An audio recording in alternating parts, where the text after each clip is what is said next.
a whisper from the sands of time. In the very fabric of our existence, under the thickness of centuries and layers of civilizations, there are echoes of bygone eras. Sometimes it's just the faintest whisper of wind in ancient ruins. Sometimes it's the silent challenge of colossal structures whose creators have sunk into oblivion. The story we know is just the tip of the iceberg, a carefully assembled mosaic of shards and fragments. But what if most of the canvas has been erased, and the key to understanding is hidden so deep that even the most astute minds of our time can't find it? We are standing on the threshold of the greatest library, where pages are torn out, chapters are mixed up, and most of the books have disappeared without a trace. Archaeology, that painstaking science of shovel and brush, tries to restore what is lost, but the deeper it digs, the more questions arise. Get ready to dive into a world where the past holds its secrets, and each answer creates a new, even more intriguing riddle. From megalithic structures that defy logic, to mysterious writings that cannot be deciphered, from suddenly vanished cities to artifacts that were ahead of their time. These mysteries force us to rethink everything we know about human history and its true potential.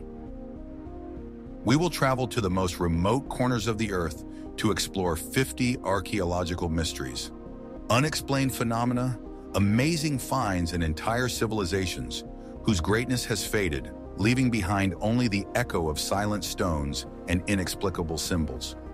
It's a journey beyond fixed time, searching for the truth that may have always been right under our noses, but we've just forgotten how to see it. The inexplicable silence of the Indus Valley civilization. The winds of history whisper across the sun-baked plains of modern India and Pakistan, where the dust of centuries barely reveals the outlines of a once great civilization. These are Harappa and Mohenjo-Daro, cities whose names are almost forgotten today, but they were once among the most developed urban centers of the ancient world. Their straight, level streets of baked brick, sophisticated drainage systems, and standardized weight measures speak to a thriving and surprisingly orderly society. There were no monumental palaces, colossal armies, or grandiose images of god-kings, as in Egypt or Mesopotamia. This civilization, spread out over an area larger than the size of these two giants combined, apparently functioned without pronounced rulers or centralized authority, leaving behind only a deep, unsolved silence. Between 2600 and 1900 BC, the Indus Valley culture reached its peak.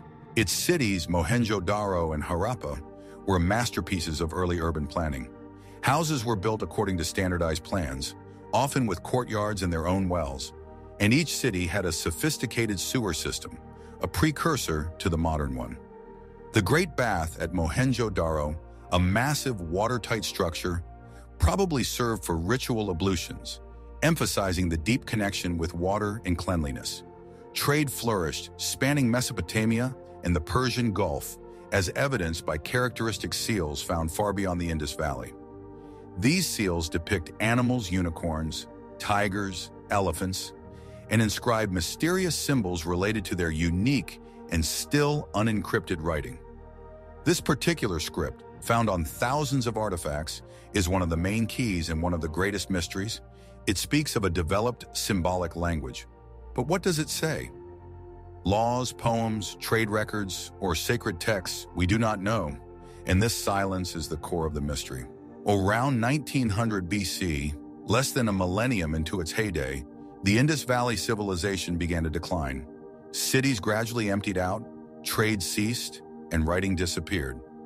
This is the so-called Harappan Dark Age, a period of which there are almost no records.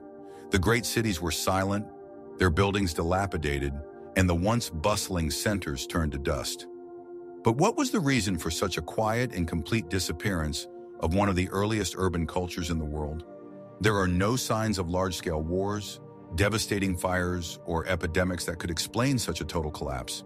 It wasn't a sudden cataclysm, but rather a slow, inexplicable decline, as if civilization had simply decided to go into the shadows. Science offers several explanations, each with its own weaknesses. The most common theory links the decline to climate change in the hydrological regime. Geological studies show that rivers, especially the Gagar Hakra, which is often identified with the legendary Saraswati River from the Vedas, may have changed their course or dried up. This would deprive agricultural land of water, leading to starvation and forced migration of the population. A weakening of the monsoon rains would also exacerbate the problem. Other scientists suggest internal conflicts or excessive pressure on the environment due to population growth, which led to soil degradation and resource scarcity. However, there is very little direct archaeological evidence of mass social unrest or wars. This lack of obvious destruction and violence makes the decline of the Indus civilization an anomaly compared to other ancient collapses. Among the more speculative ideas, there are suggestions of cosmic impact. For example, a meteorite fall or sudden climate changes caused by external factors. But there is no convincing geological evidence. Some researchers are inclined to believe that this was not a collapse in the usual sense, but rather a peaceful retreat or cultural transformation.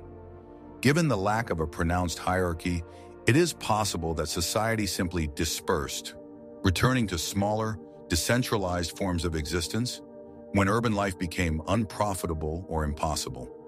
This was not a collapse, but rather a deliberate or forced abandonment of the city's complex structure. There is also a hypothesis that this civilization contained deep spiritual or philosophical principles that did not require a demonstration of power, and their disappearance was associated with some cycle or spiritual transition that we have no idea about. The legends of ancient India, such as the later Vedas, contain references to great floods and changes in rivers, but do not give a clear explanation of the fate of Harappa. However, the very concept of time cycles and the destruction of the world present in Hindu cosmology may indirectly reflect deep historical upheavals, such as the decline of this powerful but silent civilization. What secrets are hidden in the unencrypted characters of Mohenjo-daro? What values enabled them to build such balanced, sustainable cities without apparent tyranny? And what was it that upset that balance, causing them to go into silence without leaving a single word of explanation? The Indus Valley civilization remains one of the most profound reminders that history is much more complex than just a sequence of facts, and that the most important answers often lie not in what is found, but in what is irretrievably lost. Perhaps her silence is itself a message that we have yet to decipher. My apologies. You're absolutely right.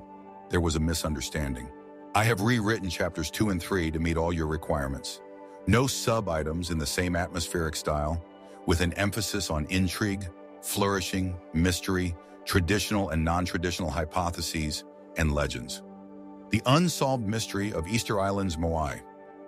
In the heart of the vast Pacific Ocean, thousands of kilometers from the nearest landmass, lies a tiny volcanic island known as Rapa Nui, or Easter Island.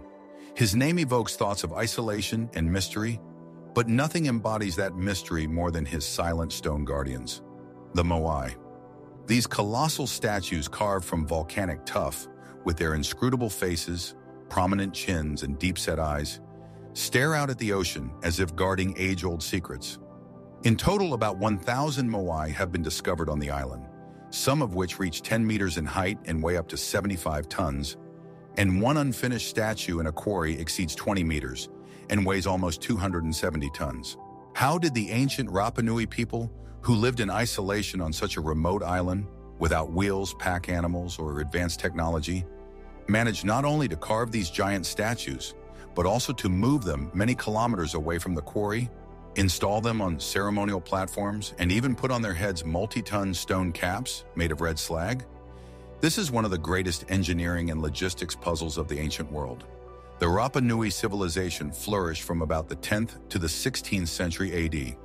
Their society was complex and hierarchical, led by chieftains and priests who probably initiated the creation of the Moai. It is believed that the statues depicted deified ancestors or important clan leaders who served as a link between the world of the living and the spiritual world.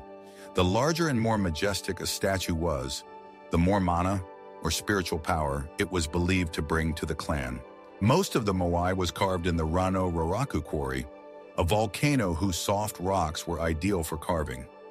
Hundreds of unfinished statues still lie there, some of which seem to have been suddenly abandoned.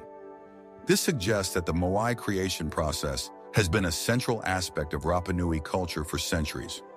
Moving the statues is where the real debate begins. Traditional methods, such as using wooden sleds, rollers, ropes, and large groups of people, could explain the movement of small Moai. But for giant statues, this seems like an incredibly difficult task on rough terrain. Some experiments have shown that Moai could be walked or swung with ropes, which corresponds to local legends about how the statues walked on their own. However, even these methods required huge resources and coordination. Around the 17th century, the Moai culture suddenly stopped. Quarries were abandoned, statue construction stopped, and even more mysteriously, many of the Moai already installed were deliberately knocked over, their faces smashed. By the time Europeans arrived in the 18th century, Rapa Nui society was in deep decline, its population had declined, and the forests that once covered the island had almost completely disappeared. What caused this drastic change? Why was an ancient tradition so abruptly interrupted and its sacred symbols destroyed? The most common scientific theory links the decline of Rapa Nui to ecocide. It is believed that the Rapa Nui people cut down all their palm forests to build dwellings, canoes, and most importantly, to move the Moai. The loss of forest has led to soil erosion, crop failures, and as a result, starvation and population decline. Without trees, there were no materials for fishing, which worsened the crisis.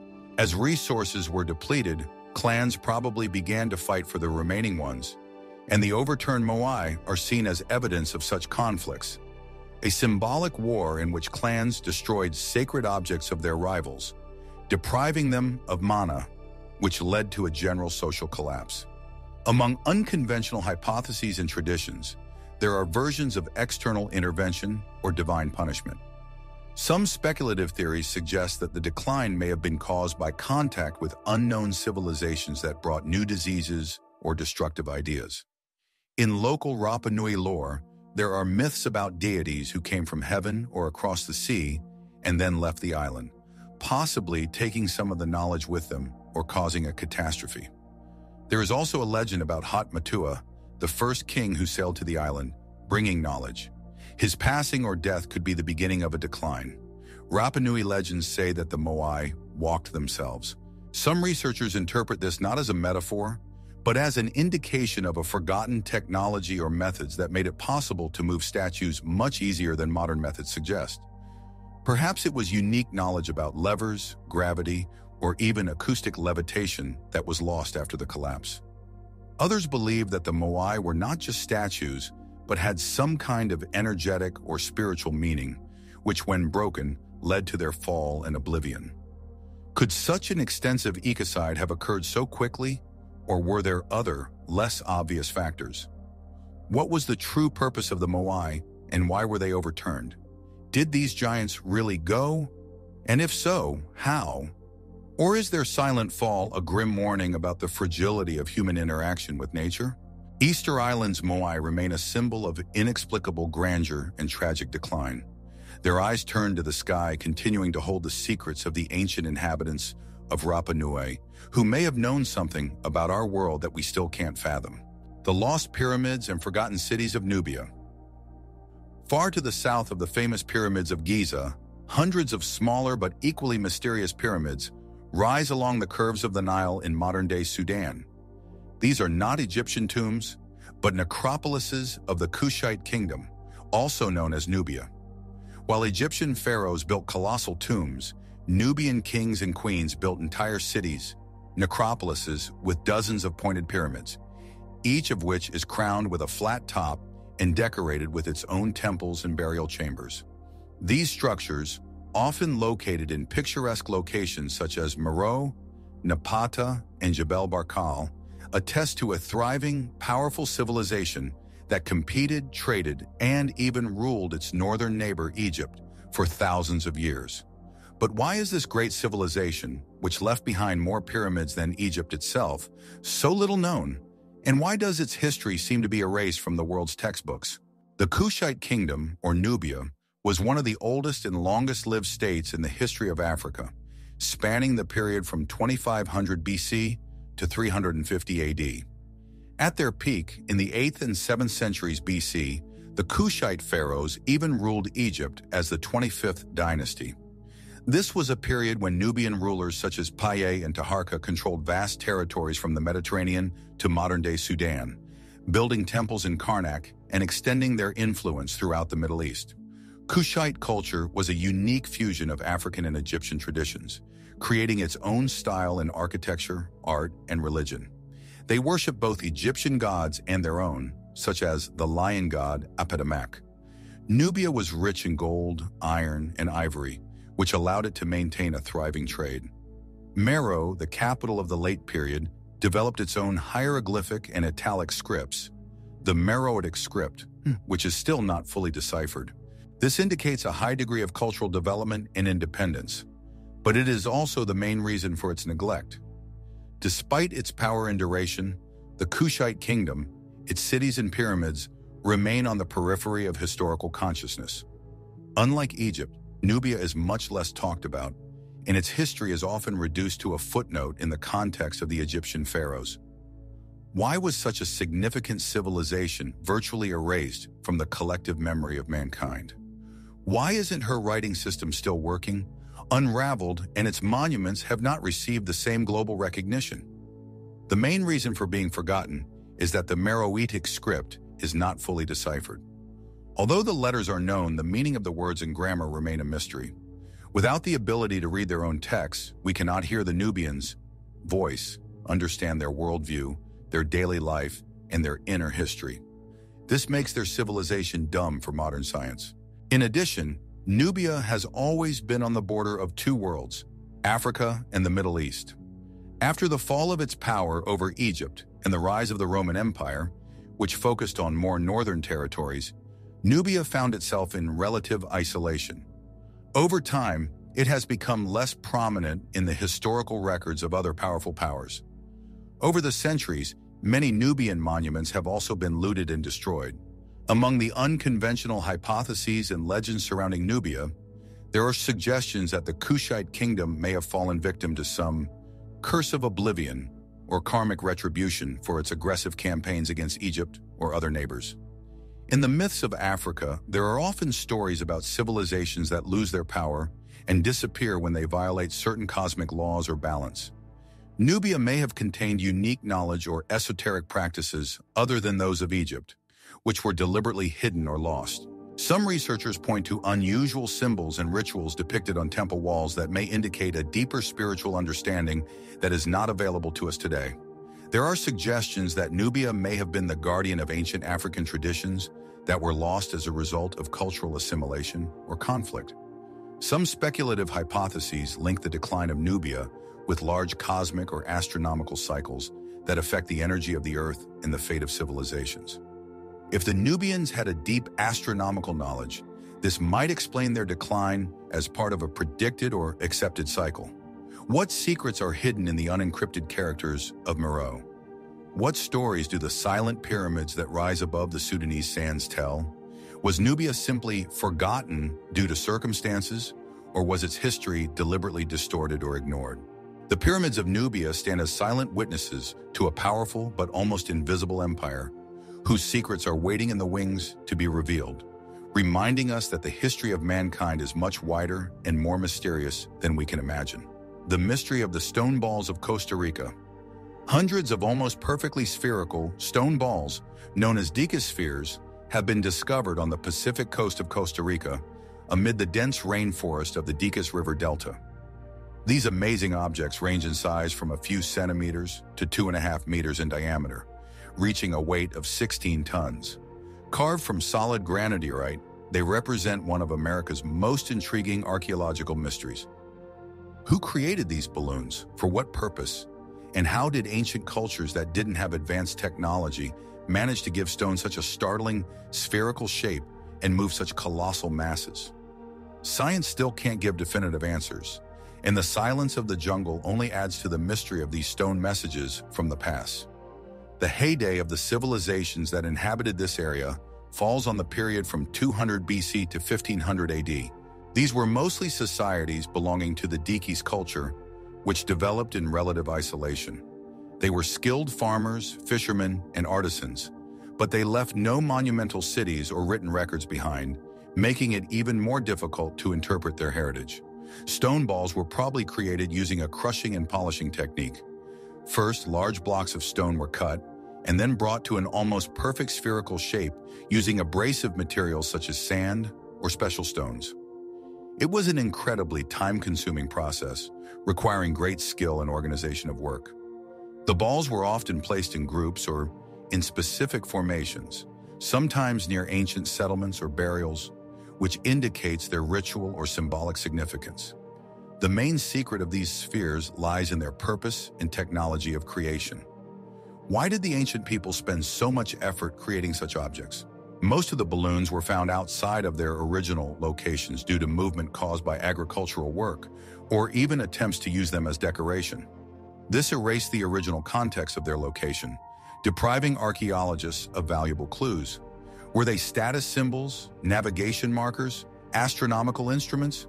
Or did they have some sacred meaning that we have lost? And how exactly, without modern tools, was such accuracy achieved?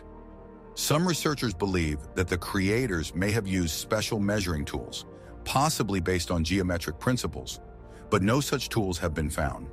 Traditional hypotheses suggest that the balloons may have served as symbols of power and wealth for local chieftains.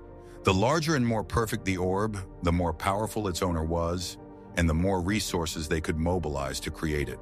They could also be astronomical markers indicating important celestial events, such as solstices or equinoxes, or serve as landmarks to mark the boundaries of territories, trade routes, or sacred sites. They may have been part of a complex ritual landscape whose true function is still unknown.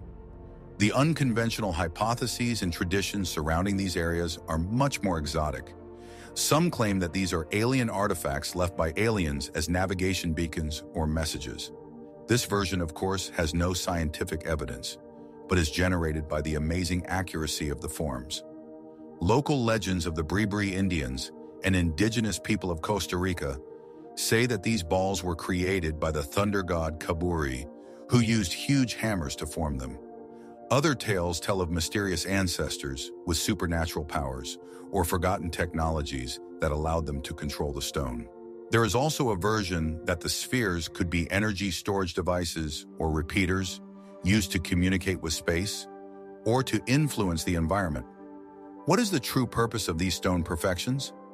Were they simply works of art, symbols of power, or was their function much deeper, connected to cosmic cycles or ancient knowledge that we had lost? Costa Rica's stone globes continue to hold their secrets, whispering about a civilization whose craftsmanship surpasses our understanding and leaving us wondering, what other unexplained wonders are waiting in the wings, hidden under the cover of rainforests? Atlantis, myth or forgotten reality? Among all the archaeological mysteries, nothing excites the imagination and causes such heated debates as Atlantis. Described by Plato in the dialogues Timaeus and Critias, it appears as a powerful, technologically advanced maritime power located beyond the Pillars of Hercules, modern Gibraltar, which suddenly disappeared under the waves as a result of a catastrophic earthquake or tsunami in one terrible day and night. Plato describes Atlantis as an island kingdom ruled by wise and noble kings, descendants of the god Poseidon. Its capital, located on a series of concentric rings of land and water, was decorated with magnificent temples, canals, bridges, and palaces built of black, white, and red stone. The Atlanteans, who possessed untold wealth and advanced knowledge, first lived in harmony, but then became mired in pride and greed, which, according to Plato, caused their divine punishment and death. Atlantis flourished, according to Plato, about 9,000 years before Solon, that is around 9600 BC, which makes it much older than any known civilization. Its inhabitants, being skilled sailors and builders, controlled vast territories, including parts of Libya, Egypt, and Europe. Their technologies, described as outstanding, hint at advanced engineering and perhaps even energy systems. The temples of Atlantis, dedicated to Poseidon, were decorated with gold, silver, and orichalcum, a mysterious metal that Plato describes as radiating a fiery luster. This metal itself is a mystery, as its nature and origin remain unknown. All of this points to a society far ahead of its time, whose culture and knowledge could transform our understanding of human history. The main secret of Atlantis is its existence. Is this passage a pure philosophical allegory of Plato, a myth designed to illustrate his ideas about the ideal state and moral decline? Or is there some real prototypical civilization behind this story whose memory has come down to us through the ages? Despite the lack of direct archaeological evidence, no trace of such a giant continent or megalopolis has been found on the ocean floor, leading most scientists to classify Atlantis as a myth. However, the interest in finding traces of it continues unabated, fueled by the belief that there is no smoke without fire. Traditional hypotheses mostly boil down to the fact that the story of Atlantis is either a pure invention of Plato, or it is inspired by real events on a smaller scale, which over time were hyperbolized. The most popular real version connects Atlantis with the Minoan civilization on the island of Crete and the catastrophic eruption of the Santorini volcano, Tyra, in about 1600 BC. This eruption caused a massive tsunami and destroyed most of the island of Tyra, causing massive damage to Crete.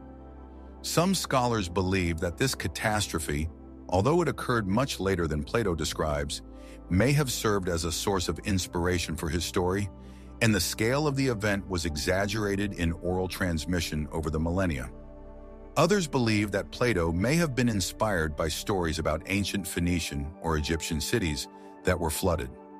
Unconventional hypotheses and traditions open up much broader perspectives.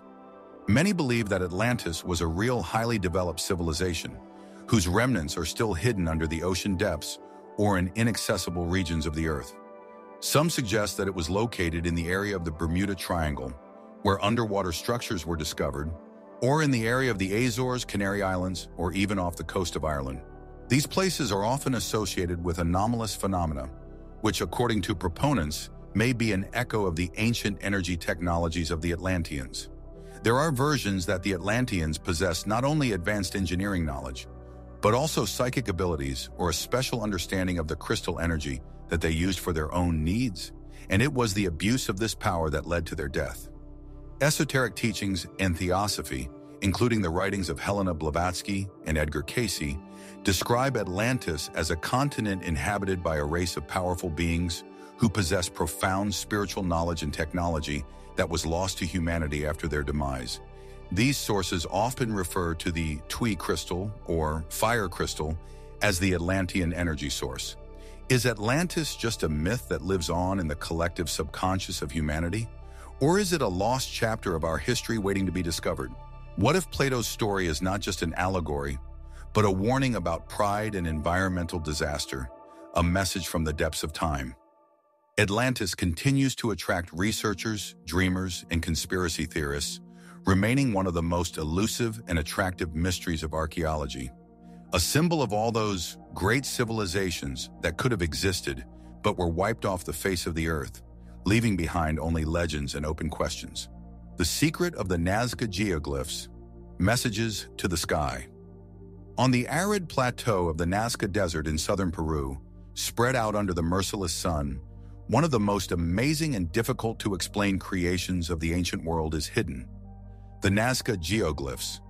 These are thousands of giant drawings and lines drawn on the surface of the earth, depicting animals, plants, geometric shapes, and simple straight lines that sometimes stretch for kilometers.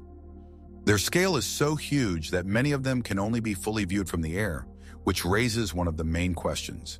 How and why did the ancient people create these monumental works of art, designed, it would seem, for a view from the heavens? The Nazca civilization flourished from 100 BC to 800 AD.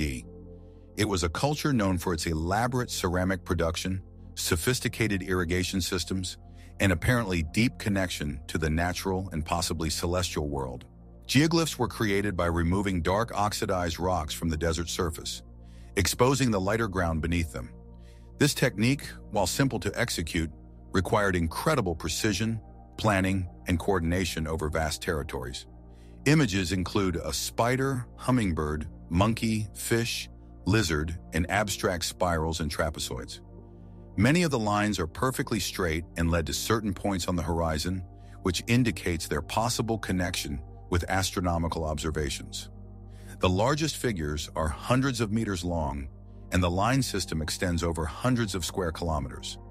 It was a grandiose undertaking, clearly of great significance to their creators, but without written sources, we can only guess at its true meaning. The main secret of Nazca geoglyphs lies in their purpose and methods of creation. If these drawings were only visible from the air, then who were they made for? What was their function in the religious, social, or economic life of Nazca? And how could the ancient artists, without being able to take to the skies, have provided such astounding precision and scale? The lack of any records or oral traditions from later Inca civilizations that could shed light on these creations only adds to the mystery. Traditional hypotheses offer several explanations. The most widely accepted theory is that of Maria Reiche, a German mathematician and archaeologist who devoted her life to studying the Nazca Lines.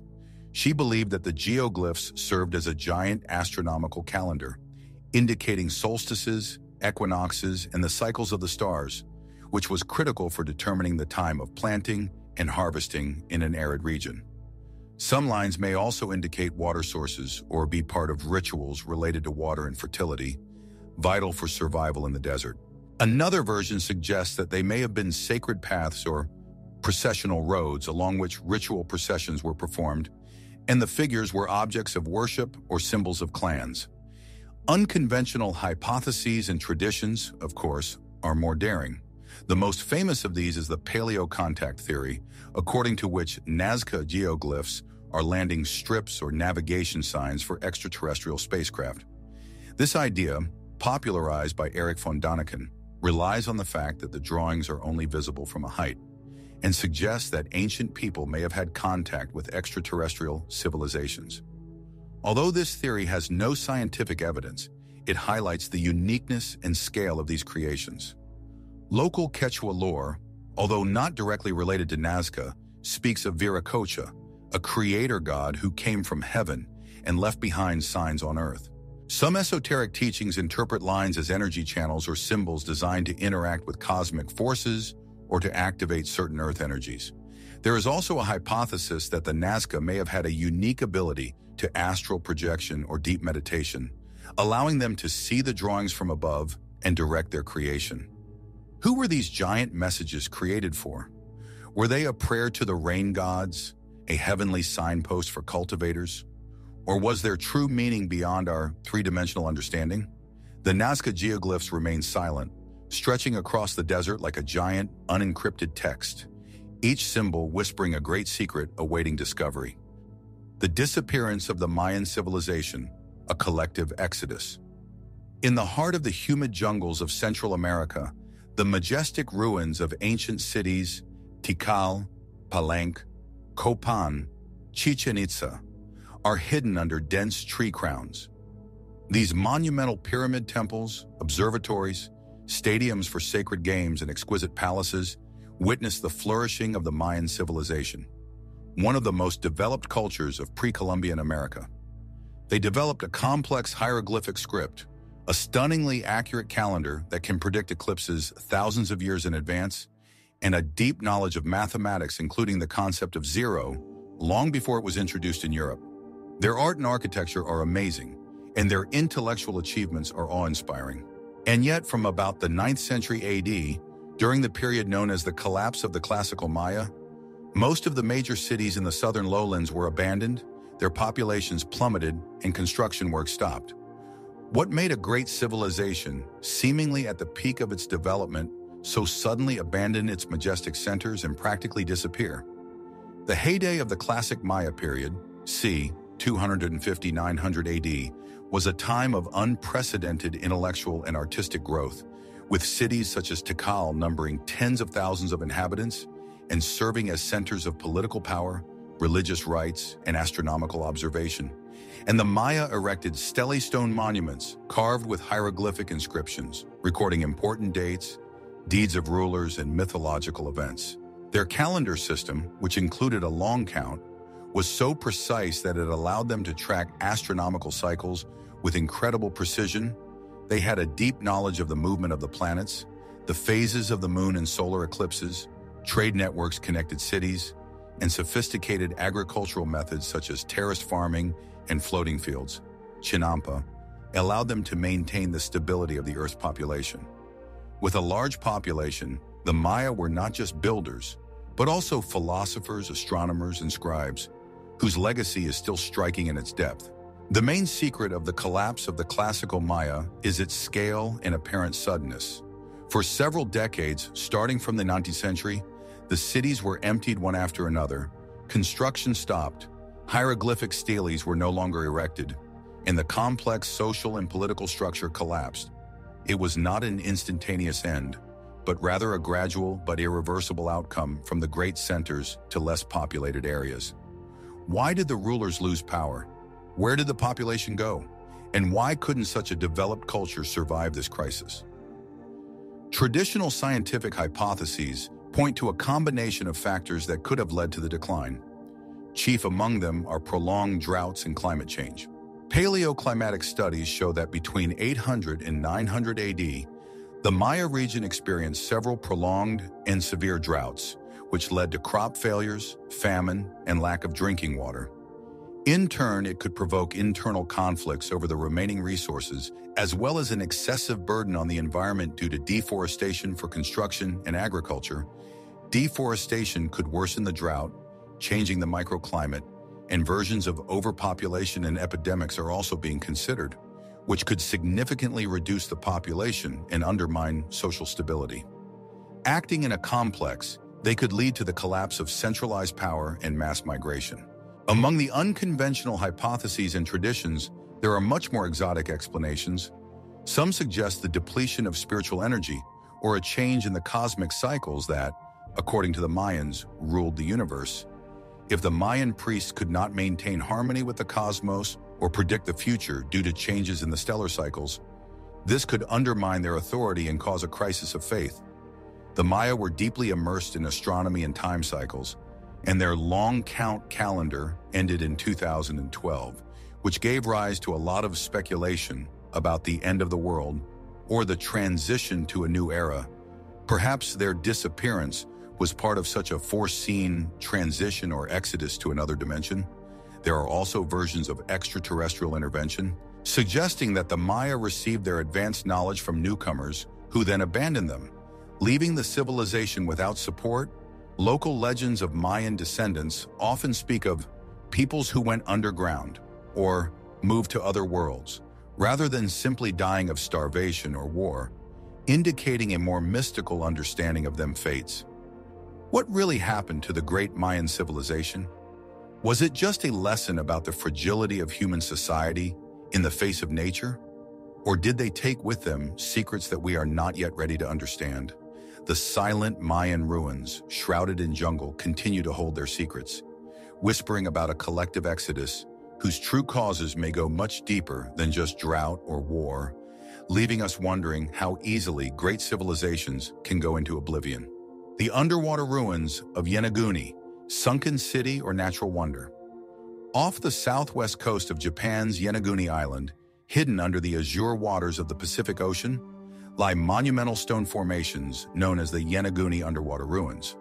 These are massive terraces, staircases, perfectly straight walls and corners that form structures that strikingly resemble a giant step pyramid or a sunken city.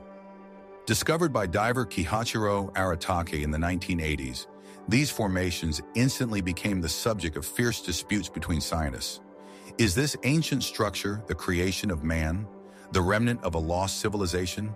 Or is it just a unique geological formation created by the forces of nature? Their existence challenges our understanding of early human history in this region, making us think about the possibility of the existence of advanced cultures that have sunk into the depths of the sea. The estimated age of these structures, if they are man-made, can reach from 6 to 10,000 years, which corresponds to the period of the last glacial maximum, when the level of the world's oceans was much lower. If this is indeed a city, then it was built by a culture that existed long before the appearance of most of the known civilizations. The supposed heyday of this mysterious civilization, whose traces may lie at the bottom, falls at an era about which we have almost no data. The size of the structure is impressive. The largest structure, resembling a ziggurat, has a height of about 25 meters and extends for 150 meters in length. Perfectly flat surfaces, sharp corners, and almost symmetrical terraces seem to contradict the chaotic nature of geological processes. Some researchers point to the discovery of alleged roads, steps, and even landforms that resemble animals, which for them is strong evidence of human intervention. If this is the case, then we are dealing with a lost Japanese or Asian civilization with knowledge and technology that would have been cutting edge for that time.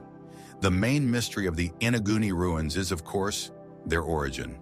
Are these structures the result of the work of ancient builders whose technology and knowledge were then lost? Or is their amazing regularity just a bizarre game of nature that created shapes that deceived the human eye, accustomed to seeing patterns? The lack of obvious artifacts, such as tools or jewelry, directly associated with these underwater megaliths makes it difficult to unambiguously prove their man-made origin. Traditional scientific hypotheses presented by most geologists tend to believe that the Yonaguni structures are natural formations. They attribute their regular shapes to natural erosion processes, rock fracturing along fault lines, and the influence of currents. Horizontal lines and terraces may be the result of sandstone stratification, and vertical walls may be the result of weathering along vertical cracks. Earthquakes, of which there are many in this seismically active region, may also have contributed to the formation of such regular angles and faults. According to them, human perception tends to see patterns and structures where they don't exist, especially when they look too perfect. Unconventional hypotheses and traditions are, of course, much more intriguing. Many, including the first diver to discover them and prominent Japanese geologist Masaki Kimura, are convinced that this is a sunken city, possibly part of an ancient continent or archipelago that sank under the water. They cite similarities with other ancient step pyramids and structures. Some proponents of this theory associate Inaguni with Japanese legends about Mu or Lemuria ancient continents that, according to esoteric teachings, existed in the Pacific Ocean and then were flooded.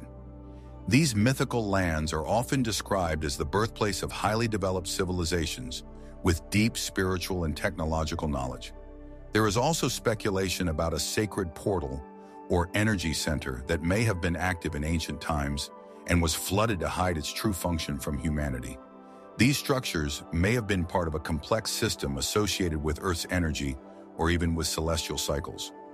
Local Japanese legends about the Rugujo, the underwater palace of the dragon god who rules the oceans, may echo the memory of sunken cities, albeit in a mythologized form. What is hidden at the bottom of the sea off the coast of Yonaguni? Silent evidence of a lost civilization that challenges our chronologies? Or striking evidence of the incredible power of nature? The underwater ruins of Yonaguni continue to hold their secrets, whispering about possible worlds that have been swallowed up by the ocean, leaving us with only vague hints of great civilizations whose existence we may never be able to fully prove or disprove. The stone circle of Göbekli Tepe, the birth of religion before civilization. Hidden in the desolate hills of southeastern Turkey, beneath layers of thousands of years of sediment, was a complex that revolutionized our understanding of human history. This is Göbekli Tepe, the oldest known monumental temple complex, which was built around 9600–8200 BC, long before the invention of agriculture, sedentary lifestyle, and ceramics.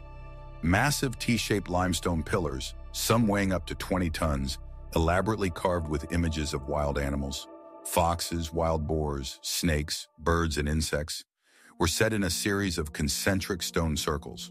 This site, discovered in the 1990s by German archaeologist Klaus Schmidt, challenges all previous theories about the development of civilization, suggesting that it was not agriculture that gave rise to sedentarism and religion, but perhaps the opposite. The desire for collective religious rituals forced people to unite and develop agriculture to feed the builders. But who were these people? And why, after thousands of years of construction, did they so carefully fill up their own temples, burying them under tons of earth and sand, as if to hide them from future generations? The heyday of Göbekli Tepe came at a time that we have traditionally considered the time of primitive hunter-gatherers. However, this place demonstrates incredibly complex social organization, planning, and symbolic thinking. The construction of such massive structures required the coordination of hundreds of people, and the processing of stone required a high level of skill. Animal images are not just decorative. They seem to be part of a complex symbolic system, perhaps mythological stories or totemic beliefs. The lack of residential buildings around the main complex indicates that Göbekli Tepe was not a city, but rather a purely ritual center, a place of pilgrimage where groups of hunter-gatherers from all over the area gathered. This reverses the traditional paradigm. First, people gathered for worship, and then, to feed this growing community, they were forced to adopt agriculture, which led to a sedentary lifestyle and the formation of the first villages. The site has been in use for over 1,000 years, and during that time, several layers of temples were built, then filled in, and new ones built on top of them. The main secret of Göbekli Tepe is its purpose and the way it was deliberately buried. Why were such grandiose structures, which took centuries of effort to create, so carefully buried? It was not destruction, but a careful, planned falling asleep. What made their builders make this decision? And what did the T-shaped pillars and the animals carved on them symbolize? We do not have written sources, so all interpretations remain only hypotheses based on archaeological data and guesses. Traditional hypotheses suggest that the deliberate burial may have been part of the ritual closure of the complex after it had fulfilled its function, or when its symbolism ceased to be relevant to a changing society. This may have been due to the depletion of resources around climate change or a shift to farming that changed religious practices. Some scientists believe that this could be a way to preserve the sacredness of the place, protect it from desecration, or use it as a repository for future generations. Unconventional hypotheses and traditions, of course, are more daring. Some suggest that Göbekli Tepe was created in response to a cosmic event, possibly a comet or asteroid impact that occurred at the end of the last ice age, the Younger Dryas event, which caused global climate change. Images of some animals are believed to be astronomical symbols that record this event. In this case, temples could be observatories or places to worship certain heavenly entities that brought knowledge or saved humanity. There is also a theory about hidden knowledge or contacts with more advanced but lost civilizations that passed on some of their knowledge to the builders of Göbekli Tepe, which allowed them to create such complex structures without advanced tools. Perhaps the burial was a way to hide this knowledge from those who might use it for evil, or it was part of a prophecy about the coming of a new era. Local traditions of the Near East, although not directly related to Göbekli Tepe, often speak of ancient times when gods, or sons of heaven, descended to earth and taught people. What really happened in Göbekli Tepe? Was this simply the birth of a religion that predates civilization? Or does this place hold much deeper secrets about humanity's early interactions with unknown forces or knowledge? The stone circles of Göbekli Tepe, resting quietly beneath the Earth's surface, continue to challenge our understanding of the past, whispering secrets that could change the entire history of mankind. The Sphinx. Secrets under the sands in an unknown age. The majestic Great Sphinx of Giza, a colossal statue of a lion with the head of a man, has been watching the rising sun for thousands of years, guarding the Giza Plateau. Its silent presence, carved from a single piece of limestone, is one of the most recognizable symbols of ancient Egypt. Traditionally, it is believed that the Sphinx was built during the reign of Pharaoh Khafra, approximately 2508 to 532 BC, and that its face depicts this particular ruler. It stands as the eternal guardian of the pyramids, surrounded by mysteries that run deep beneath the sands of time. But how old is this colossal guardian? And what secrets does it keep under its ancient paws, other than the tombs we know? The supposed heyday of the ancient Egyptian kingdom, which includes the construction of the pyramids and, according to the traditional version, the Sphinx, was a time of unprecedented power, engineering genius, and religious reverence. Pharaohs were considered living gods, and their tombs and temples were built with incredible precision and scale. The construction of the Sphinx probably required a huge amount of labor and a deep knowledge of stonemasonry. Its body, 73 meters long and 20 meters high, was carved directly from the rocky base of the plateau, making it one of the largest monolithic sculptures in the world. The Egyptians believed that the Sphinx was an incarnation of the sun god Horemheb. mountains on the horizon. And under his paws is a small temple dedicated to him. For a long time, the Sphinx was buried under the sands, and only at the beginning of the 20th century it was completely cleared, revealing to the world its true grandeur. The main mystery of the Sphinx is its true age and the possible presence of hidden cameras. If the traditional dating is correct, then the Sphinx is a contemporary of the Giza pyramids. However, some studies challenge this established chronology. And what if there really are hidden passageways or halls under its paws or inside it? As ancient legends and some modern independent research suggests, traditional hypotheses based on Egyptological data claim that the Sphinx was created in the era of the IV dynasty and its face belongs to Khafre. Arguments include stylistic similarities to other Khafre statues and its location next to his pyramid. It is believed that the Sphinx's head is proportionally small in relation to the body because the lion's body was carved out of a natural ledge of rock, and then the head was added, possibly changing the original shape. Any hidden chambers, if they exist, are most likely part of the natural structure of the rock or small niches for offerings. Unconventional hypotheses and traditions, however, are much bolder and challenge traditional dating. The most famous of these is the water erosion hypothesis put forward by geologist Robert Schoch. He claims that the pattern of erosion on the body of the Sphinx, especially on its sides, corresponds not to wind, but to water erosion, which could have been caused by heavy rains. The last period of such precipitation in Egypt ended around 8,000–6,000 BC, which means that the Sphinx may have been built thousands of years before dynastic Egypt, perhaps around 10,000 years ago. If this theory true, it would completely change our understanding of ancient history and the existence of highly developed civilizations in the pre-dynastic period. This version is also closely related to the Hall of Evidence, or Hall of Chronicles hypothesis, a supposed hidden chamber under the paws of the Sphinx, which, according to Edgar Cayce's prophecies, contains records of the history of Atlantis and ancient civilizations. The legends of ancient Egypt speak of the books of Thoth, which contain great knowledge that was hidden from humanity. Perhaps the Sphinx, as the guardian of wisdom, hides this knowledge in its bowels. Some proponents also suggest that the Sphinx's proportions and orientation are related to the constellation Leo during the vernal equinox, indicating an even older astronomical meaning than is assumed. How old is the Sphinx really? What, if anything, is hidden beneath its ancient paws? And what secrets of this silent stone figure are still waiting to be revealed? The Sphinx continues to be one of the greatest archaeological mysteries, its eternal gaze fixed on the horizon, reminding us that the deepest secrets of the past may have always been right in front of us, just that we didn't want or couldn't see them.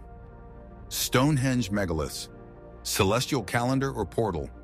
In the heart of the English Salisbury Plain, under an ever-changing sky, stands Stonehenge, the most famous and mysterious megalithic monument in the world. These colossal stone blocks, some weighing up to 50 tons, were set in a series of concentric circles and horseshoes, creating a structure that has baffled archaeologists, historians, and dreamers for thousands of years. Built in several stages between 3000 and 2000 BC, Stonehenge is a monumental testament to the engineering genius and astronomical knowledge of ancient people who lived in the Neolithic and Bronze Age. But why did they spend so much effort to build this gigantic structure? And what secrets are hidden in its ancient stones aligned with the heavenly bodies? The heyday of Stonehenge construction spans more than 1,000 years, starting with earthen ramparts and ditches, and then moving on to the installation of bluestones, dolerite from Wales, which is hundreds of kilometers away, and finally massive sarsen stones. Moving these giant blocks, which sometimes weighed up to 50 tons, is one of the greatest engineering mysteries. It is believed that a combination of sledges, rollers, ropes, and a huge amount of human power was used to transport them, possibly by water and land. The stones were cut and fitted with amazing precision, using the technique of Pazogrebnovogo connection and spike groove, which indicates a high level of skill. The main feature of Stonehenge is its astronomical alignment. The main axis of the complex exactly coincides with the direction of sunrise on the summer solstice and sunset on the winter solstice. This indicates that Stonehenge probably served as a giant observatory or calendar to track important cycles of the year. However, in addition to this, its true purpose remains the subject of controversy. The main secret of Stonehenge lies in its versatility and ambiguity of the full picture. Was it just an astronomical instrument? Or was it something more? A sacred place of healing, a place of ancestral worship, a center of rituals related to death and rebirth, or even a portal to other worlds? And what made the ancient people spend so much effort creating it without leaving any written records of its purpose? Traditional hypotheses suggest that Stonehenge was primarily a sophisticated astronomical instrument or calendar that could accurately predict solstices, equinoxes, and possibly even lunar cycles. This was vital for agricultural societies who needed to know the exact time for their own production, planting, and harvesting, as well as for religious rituals. Other theories see it as a ceremonial center for ancient tribes, where rituals related to the worship of ancestors or gods were held. Human remains found suggest that Stonehenge may have been a burial or cremation site, possibly for the elite. There are also suggestions that this was a medical center or a place of healing, as the blue stones were considered to have healing properties, and patients came here from all over Britain. The unconventional hypotheses and legends surrounding Stonehenge are much more fantastic. The most famous legend connects him with the wizard Merlin and King Arthur, who, according to myths, transferred stones from Ireland with the help of magic. Other legends say that Stonehenge was built by giants or even aliens who brought their advanced technology here. Some esoteric teachings claim that Stonehenge is an energy center, or ley line, where powerful earth energies intersect, and that its stones were used to amplify these energies or to connect to other dimensions. There are versions that it was a portal or gate that allowed you to move through time or space, and its astronomical alignment was the key to activating these abilities. There are also ideas that Stonehenge was linked to a lost civilization that predated the known ones, which had knowledge of geomancy and cosmic cycles. What secrets do the silent stones of Stonehenge keep, standing in the wind for thousands of years? Was it just an astronomical calendar, or was its true purpose much deeper, related to Earth's energies, cosmic cycles, or even travel between worlds? Stonehenge continues to attract researchers, forcing us to reflect on the depth of knowledge and beliefs of the ancient people who left us this grand message, whose true nature still eludes our understanding. Artifacts from the Antiqua Mechanism. Technologies from the future? At the bottom of the Aegean Sea, off the coast of the Greek island of Antiqua, in 1901, a sunken Roman ship full of treasures was discovered, dating from about 60 years BC. Among the bronze statues, marbles, and jewelry, the divers found something completely different that instantly became one of the greatest archaeological mysteries: the Antiqua Mechanism. This complex device, consisting of dozens of bronze gears and dials enclosed in a wooden case, was much more sophisticated than anything that was thought to exist in ancient Greece. It looked like a high-precision mechanical computer capable of predicting astronomical events, planetary movements, moon phases, solar and lunar eclipses, and the dates of the Olympic Games. This was a level of technological sophistication that humanity would only reach again after more than 1,000 years in the era of the European Renaissance. How did such a device, centuries ahead of its time, appear in ancient Greece? And where did the knowledge that allowed it to be created disappear? The heyday of Greek science and philosophy was the era of great minds such as Archimedes, Hipparchus, and Eratosthenes, who had a deep knowledge of mathematics, astronomy, and mechanics. It is Hipparchus, an outstanding astronomer of the 2nd century BC, who is often called the possible creator or inspirer of the Antiqua Mechanism. However, even in this context, the complexity of the device is striking.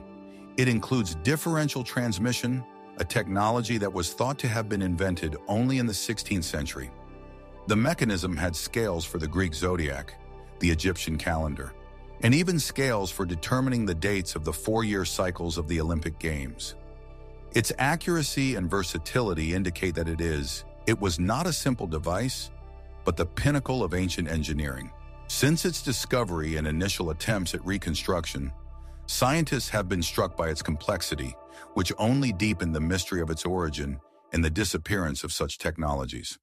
The main secret of the Antiqua mechanism lies in its incredible technological advancement for its time and the reasons for the loss of this knowledge. Why, after such a complex device was created, did such mechanisms not appear for thousands of years? Was it a single instance, the ingenious creation of a single mind? Or was there a whole school of engineers whose knowledge then sank into oblivion?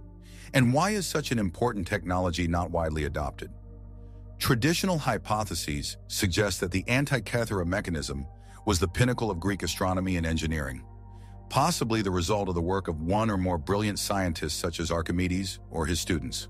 Its uniqueness may have been due to the fact that it was very expensive to produce and required exceptional skills, which limited its mass production.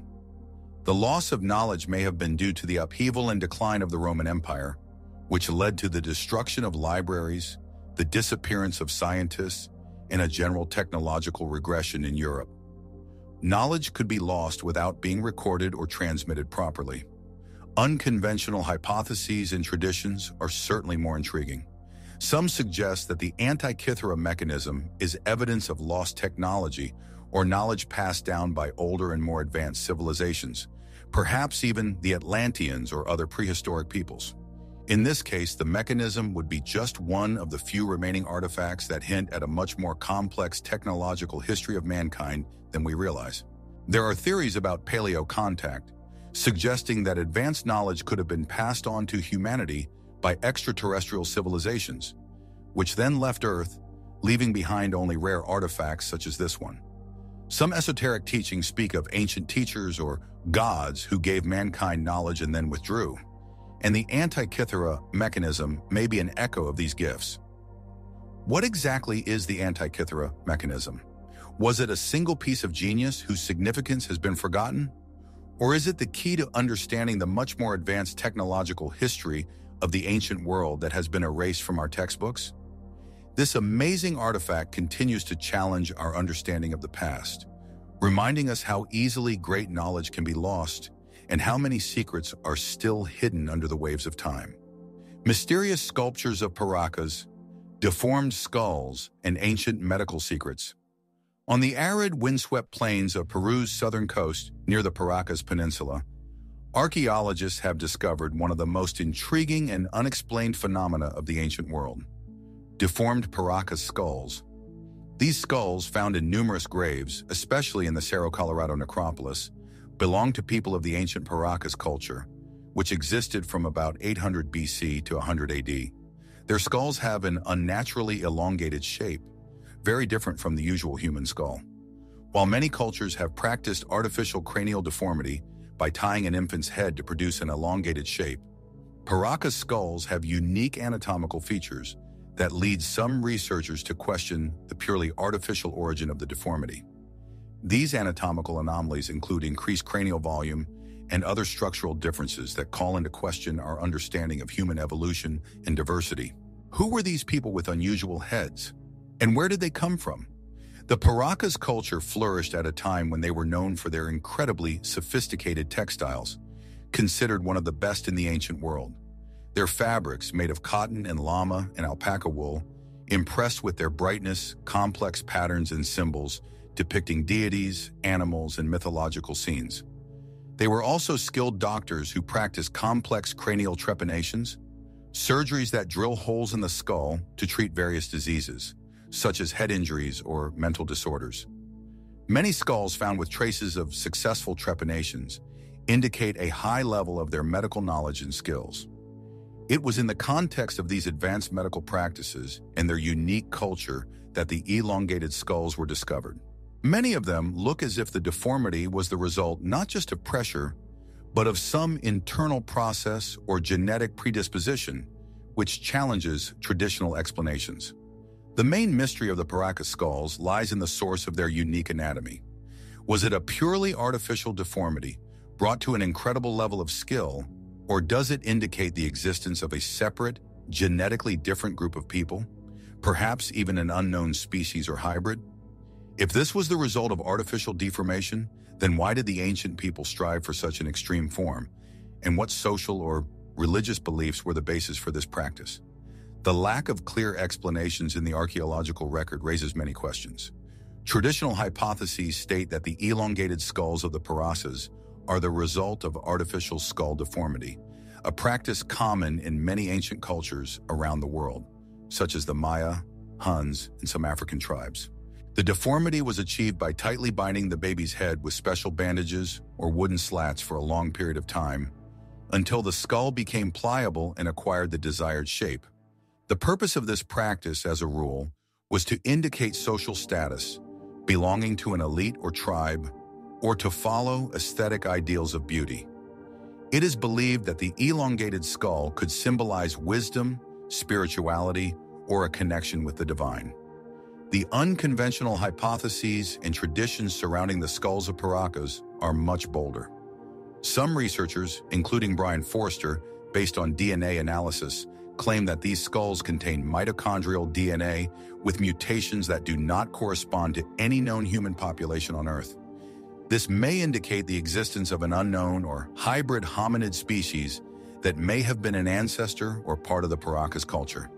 This theory, if confirmed, would completely change our understanding of human history and evolution. There are also speculations about the extraterrestrial origin of these people, that they were aliens or their descendants whose genetics were different from Earth. Local Andean traditions, although not directly related to Paracas, often speak of Viracocha, or gods who came from heaven, had unusual appearances, and brought knowledge. Some esoteric teachings interpret elongated skulls as evidence of the existence of an ancient race or star people who possessed advanced psychic abilities or were carriers of cosmic knowledge. Who were these people with unusual heads? Was this just an extreme form of cultural practice? Or are the Paracas skulls really proof of the existence of an unknown human species or hybrid that defies all our beliefs about the past? The secrets of Paracas, contained in their deformed skulls and elaborate fabrics, continue to whisper about ancient secrets waiting to be revealed, reminding us how little we know about the depths of human diversity and possible contacts that may have occurred in long-forgotten times. The causal lines, unknown scales and hidden messages.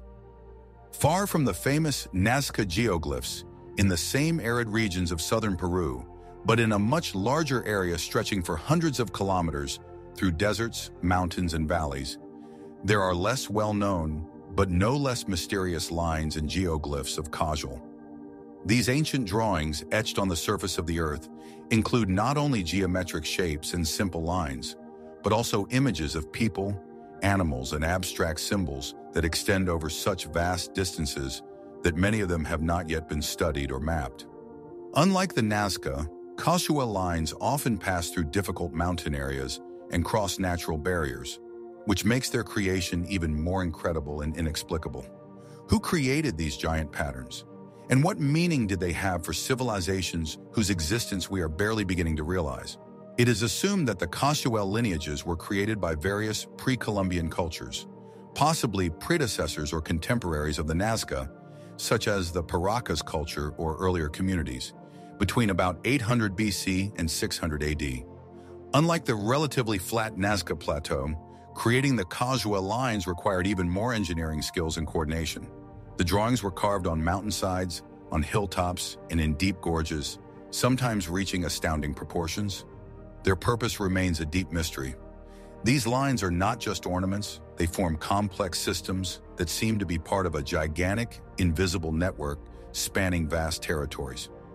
They may have been related to astronomy, water resources, or ritual routes, but their colossal size and complexity suggest a much deeper and more multifaceted meaning. The main secret of the causal lines is their unknown scale, hidden purpose, and methods of their creation on such a complex terrain.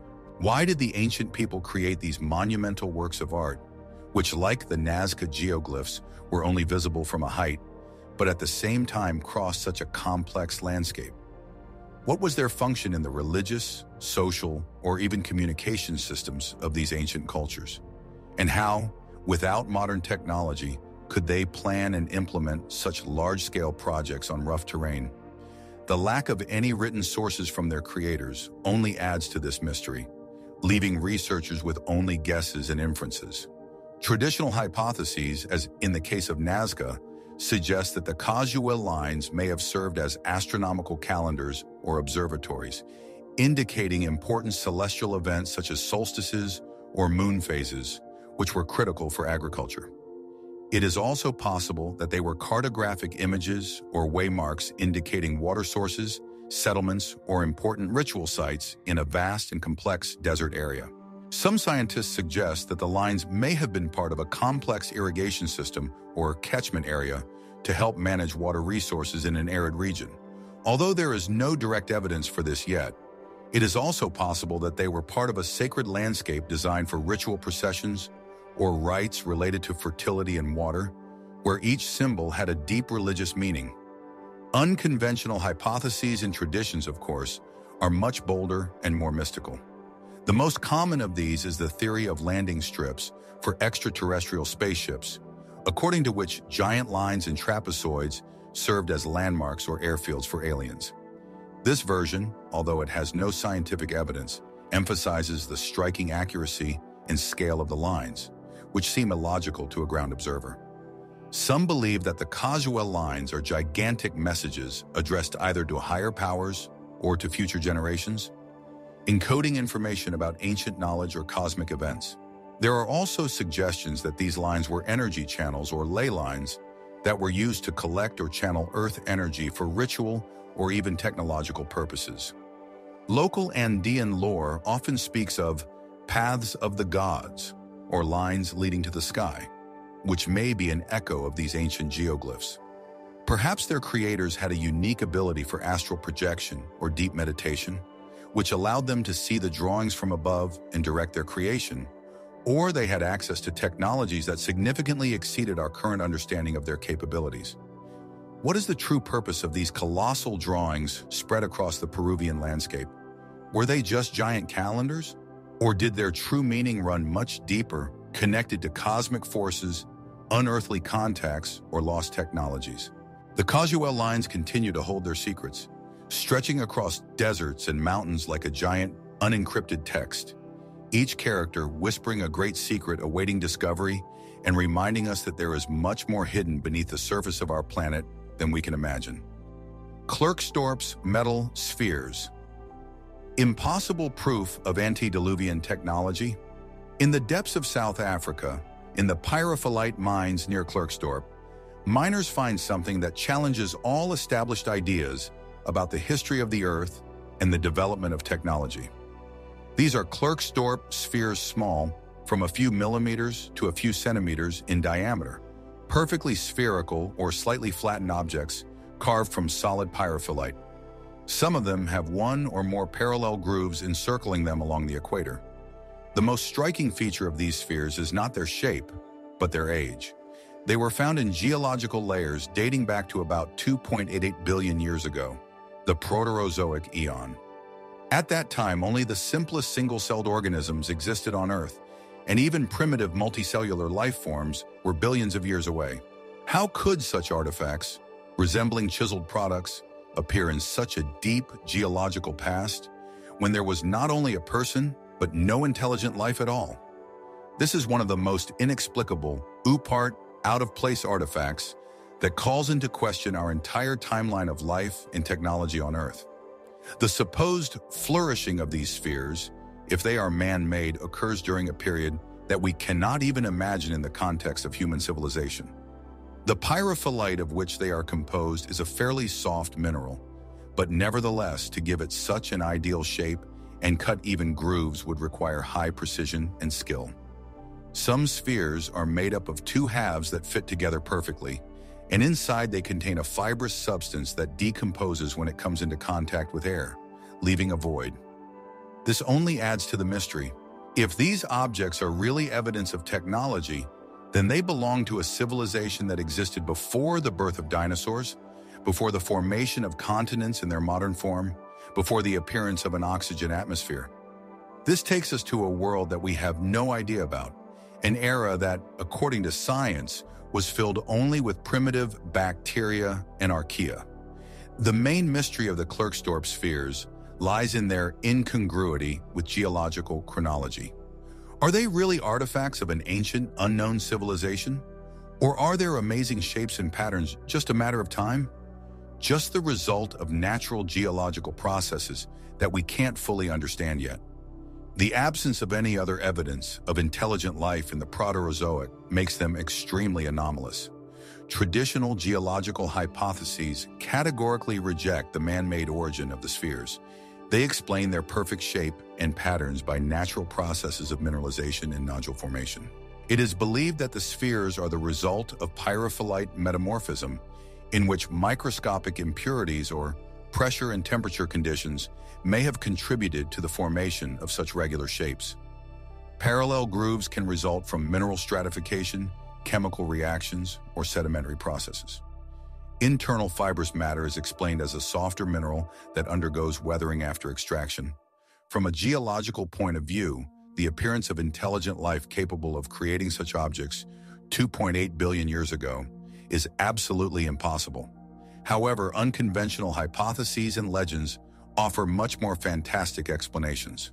The most popular version is that the Klerksdorp spheres are proof of the existence of antediluvian or pre-human civilizations that existed on Earth long before the appearance of man. These civilizations may have been of unearthly origin or belonged to a completely different kind of intelligent life that evolved and disappeared billions of years ago, leaving behind only these inexplicable artifacts. Some proponents of this theory suggest that these spheres could be some kind of time capsule or information carrier, encoded messages from that ancient civilization. The esoteric teachings and myths of many peoples of the world speak of ancient races or first gods who lived on Earth in the ancient times, possessed incredible knowledge and technology, and then left the planet or disappeared, leaving only vague traces of their presence. Perhaps these spheres are one of these traces, evidence that the history of the Earth is much more complex and multi-layered than we imagine. What exactly are the Klerksdorp spheres? Silent evidence of an ancient civilization that challenges our chronologies? Or striking evidence of the incredible power of natural processes that can mimic man-made forms? These mysterious realms continue to keep their secrets, whispering about worlds that have been swallowed up by time, leaving us with only vague hints of great civilizations whose existence we may never be able to fully prove or disprove. The lost city of Petra, hidden treasures, and the mysterious exodus of the Nabateans. In the heart of the Jordan Desert, among the pink sandstones of the mountains, lies the majestic lost city of Petra, the capital of the ancient Nabatean kingdom. This city, carved right out of the rocks, is one of the most impressive archaeological sites in the world, impressing with its architecture, engineering solutions, and mystical atmosphere. Its facades, such as the famous Al-Khazneh treasury and Ad-Dir monastery, carved with incredible skill from living rock, testify to a thriving civilization that controlled important trade routes and had a deep knowledge of hydraulic engineering. The Nabateans were great builders, but their art in creating an entire city in the desert, their wealth, and ultimately their mysterious outcome remain mysteries. What made this thriving city empty, and where did its inhabitants go, leaving behind only silent rocks? The Nabatean kingdom flourished from the 4th century BC to the 1st century AD. Located at the intersection of the most important trade routes connecting Arabia with Mesopotamia, Egypt, and the Mediterranean, Petra has become a thriving center of trade in incense, spices, and other valuable goods. The Nabateans were skilled traders, but their genius was also evident in their ability to survive and thrive in the arid desert. They developed a complex catchment and distribution system that included dams, reservoirs, and ceramic pipes that allowed them to collect rainwater and supply it to the city. This was vital for maintaining a large population in a desert environment. Their architectural style, which is a unique combination of Eastern and Hellenistic elements, impresses with its scale and detail. Tombs, temples, and living quarters were cut directly into the sandstone, making them part of the landscape itself. The Nabatean culture had its own writing system based on the Aramaic alphabet, but many aspects of their religion and social structure remain not fully understood. The main mystery of Petra lies in the exodus of its inhabitants and the reasons for the decline of the Nabatean kingdom. After the Roman conquest in 106 AD, Petra, although still inhabited, gradually lost its importance, and by the 4th century AD, most of its inhabitants had left the city. Why was such a prosperous and well-defended city abandoned? It wasn't a sudden destruction or conquest that would completely destroy it. The Nabateans left no clear explanation for their outcome, which gives rise to a lot of speculation. Traditional hypotheses point to several factors that may have led to the decline of Petra. The main reason is considered to be a change in trade routes. With the development of sea routes and the emergence of new commercial centers, such as Palmyra, overland caravan routes through Petra lost their importance, which undermined the city's economic foundation. The Roman conquest in 106 AD also played a role, integrating Nabatea into the Roman Empire and depriving it of its independence, which may have led to the relocation of administrative and commercial centers. Climate change and earthquakes may also have contributed to the decline. A particularly strong earthquake occurred in 363 AD. It caused significant damage to Petra, destroying many structures and water supply systems, which could be the last push for residents to leave. Unconventional hypotheses and traditions surrounding Petra offer more mystical explanations. Some suggest that the Nabateans had hidden knowledge or were the keepers of ancient secrets that they decided to take with them when they left the city. Perhaps their exodus was not just an escape, but a foreseen event, part of some kind of collective displacement associated with esoteric causes or changes in the energy fields of the earth. Middle Eastern legends often speak of the hidden treasures of Petra, not only material, but also spiritual or magical, which were hidden by the Nabateans before they left. Some believe that the Nabateans were descendants of an older, possibly even extraterrestrial, civilization that passed on their knowledge of architecture and hydroengineering, and then encouraged them to return or move to another dimension. There are suggestions that the complex architecture of Petra, carved into the rocks, could serve not only utilitarian purposes, but also was part of a sacred landscape designed for contact with higher forces or for the accumulation of special energy. Why did the people of Petra abandon their majestic city, leaving it to be slowly swallowed up by the sands and oblivion? Was it just a combination of economic and natural circumstances? Or were the true reasons for their outcome much deeper, related to lost knowledge or anticipated events? The lost city of Petra, its rock-cut facades and hidden passageways, continues to hold its secrets, whispering about a once thriving civilization whose history has been blown away by the desert wind, leaving us wondering what else lurks in the bowels of this ancient land. Among the endless steppes of the southern Urals, near the city of Magnitogorsk, the remains of Archaeum are hidden, a mysterious ancient settlement that was discovered in 1987 and instantly turned ideas about the development of civilizations in Eurasia upside down. This circular city, fortified by 2 concentric walls and a deep moat, with radially located dwellings and a central square, was built around 2200–1900 BC, belonging to the so-called Land of Cities, a complex of more than 20 fortified settlements scattered throughout the southern Urals. Its unique architecture, sophisticated irrigation and ventilation systems, and astoundingly precise astronomical alignment have sparked heated debate. Was Archaeum just an ordinary settlement, or was it much more than that? A center of ancient knowledge, a space observatory, and perhaps even the cradle of Indo-European peoples, the Aryans, whose migrations shaped entire continents. Its relatively short period of existence, and then the mysterious abandonment and burning of the inhabitants themselves, only increased the aura of mystery. Archaeum flourished in the Bronze Age, when its inhabitants, probably belonging to the Sintashta culture, were skilled metallurgists who created bronze products, weapons, and tools. The urban layout of Archaeum is striking in its thoughtfulness.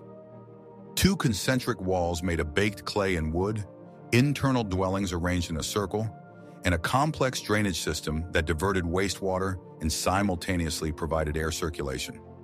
The central square may have served as a place for rituals or gatherings. The most amazing feature of Archaeum is its astronomical orientation. Research has shown that the city was targeted for important astronomical events, such as the solstices and equinoxes, as well as other astronomical phenomena, suggesting its use as an ancient observatory. Some researchers claim that the accuracy of its astronomical measurements surpassed even Stonehenge. If this is the case, then the inhabitants of Archaeum had a deep knowledge of astronomy and mathematics, which we traditionally attribute to later civilizations. The main secret of Archaeum lies in its true purpose and the reasons for its sudden abandonment and burning. Was it just a fortress city, or was its main function something else, such as astronomical observations or ritual practices? Why did such an advanced civilization, which had invested so much effort in building and maintaining the city, suddenly abandon it and moreover burn it down as if to erase its traces? This was not the result of conquest or natural disaster. The footprints indicate deliberate destruction. Traditional hypotheses suggest that Archaeum was a fortified settlement or proto-city that served as a center for surrounding communities. Its astronomical orientation may have been related to religious beliefs or agricultural cycles that allow precise timing for sowing and harvesting. As for abandonment, scientists are inclined to believe that the population was displaced due to the depletion of natural resources, pastures for livestock, forests for fuel, or climate change, which made life in this region less sustainable. Burning a city could be a ritual act of leaving, a way to purify a place or prevent it from being used by enemies. It is also possible that this was due to the migrations of the ancient Aryans, who after passing through the Urals, then settled in Eurasia. Unconventional hypotheses and traditions surrounding Archaeum are much more mysterious. Many proponents of alternative history consider Archaeum to be the ancestral home of the ancient Aryans and the place where their culture and spiritual knowledge originated, which then spread around the world. Its circular shape and astronomical alignment have given rise to theories that it was not just an observatory, but an energy center or portal designed to communicate with space or other dimensions. Some researchers suggest that Archaeum was built under the guidance of ancient teachers, or gods, who gave people advanced knowledge in astronomy, architecture, and metallurgy. The deliberate burning of a city is interpreted as an act of concealing knowledge or ritually shutting down an important energy center to prevent its misuse. There are versions that connect Archaeum with cosmic cycles and the influence of celestial bodies on terrestrial civilizations, suggesting that its inhabitants left the city when it ceased to meet certain energy or astronomical conditions. What is really hidden behind the stone walls of Archaeum? Was it just a fortified settlement, or was its true purpose much deeper, connected to cosmic energies, lost knowledge, or the origins of great civilizations? Archaeum continues to keep its secrets under layers of earth, whispering about ancient times when the boundaries between the human world and space were perhaps less clear, and leaving us wondering what else the vast expanses of the steppes hide. Pyramids of Bosnia. Natural formations or ancient megaliths. In the heart of Europe, near the town of Visoko in Bosnia and Herzegovina, there are several hills that, according to Bosnian researcher Semir Osmanagic, are not natural hills, but ancient pyramids built by an unknown civilization. The so-called Pyramid of the Sun, Pyramid of the Moon, Pyramid of the Dragon, and other formations have strikingly regular geometric shapes, reminiscent of Egyptian or Mexican pyramids, with perfectly flat slopes directed to the cardinal directions. Extensive networks of tunnels have been discovered underground, some with artificial patterns and ventilation shafts. If these claims are true, the Bosnian pyramids will not only be the oldest and largest pyramids in the world. The Pyramid of the Sun is estimated to be more than twice as tall as the Great Pyramid of Giza, but will also change the entire chronology of European history, pointing to the existence of highly developed civilizations in the region tens of thousands of years ago. However, most scientists categorically reject these claims, insisting on the natural origin of the hills. Where is the truth? The estimated age of the Bosnian pyramids, according to Osmanagic, is between 12,000 and 34,000 years, which puts them at the end of the last ice age. If they are man-made, then this indicates the existence of an advanced civilization, significantly predating Sumer or Egypt, with complex engineering and construction skills. Proponents of this theory point to the exact alignment of the pyramid slopes to the cardinal directions, the presence of multi-layered blocks of sandstone and clay, which in their opinion are artificial building materials, as well as complex underground tunnels that seem to have been dug for a specific purpose and have treated walls. The discovery of mysterious petroglyphs and megaliths inside the tunnels also fuels theories of ancient human intervention. The heyday of this supposed civilization, if it existed, would have been when Europe was just emerging from the Ice Age, and its existence challenges all our notions of technological progress in that era. The main mystery of the Bosnian pyramids lies in their origin, natural or man-made. Are these hills evidence of a forgotten megalithic civilization whose achievements surpassed all known? Or are they just amazing forms created by nature, which the human eye mistakes for the creation of human hands? The conflict between traditional archaeology and the proponents of man-made origin continues to be fierce, and each side makes its own arguments, leaving a mystery unresolved. Traditional geological hypotheses categorically reject the man-made origin of the Bosnian pyramids. They attribute their regular shapes to natural geological processes, such as erosion, tectonic movements that led to the formation of so-called structural pyramids or table mountains. The layered structure of the hills is explained by natural sedimentary rocks, and blocks by natural cracks and flaking of stone. Tunnels, according to geologists, are natural caves or karst formations that may have been partially modified by humans in later periods, but were not built as part of a global structure. The absence of archaeological artifacts, such as tools, residential buildings, or writing directly associated with such large-scale construction, is a key argument against their artificial origin. Unconventional hypotheses and traditions, of course, are more daring. Proponents of man-made origin suggest that the Bosnian pyramids were created by a highly developed, prehistoric civilization that possessed knowledge and technology that we cannot yet explain. Some believe that these structures could serve as energy generators capable of capturing and channeling the energy of the Earth or space. Analysis of underground tunnels sometimes reveals unusual levels of energy or electromagnetic fields, which fuels these theories. They may have been part of a global network of ancient megalithic structures located at key energy points on the planet. There are also suggestions of hidden meaning and portals within the pyramids that may lead to other dimensions or hidden knowledge.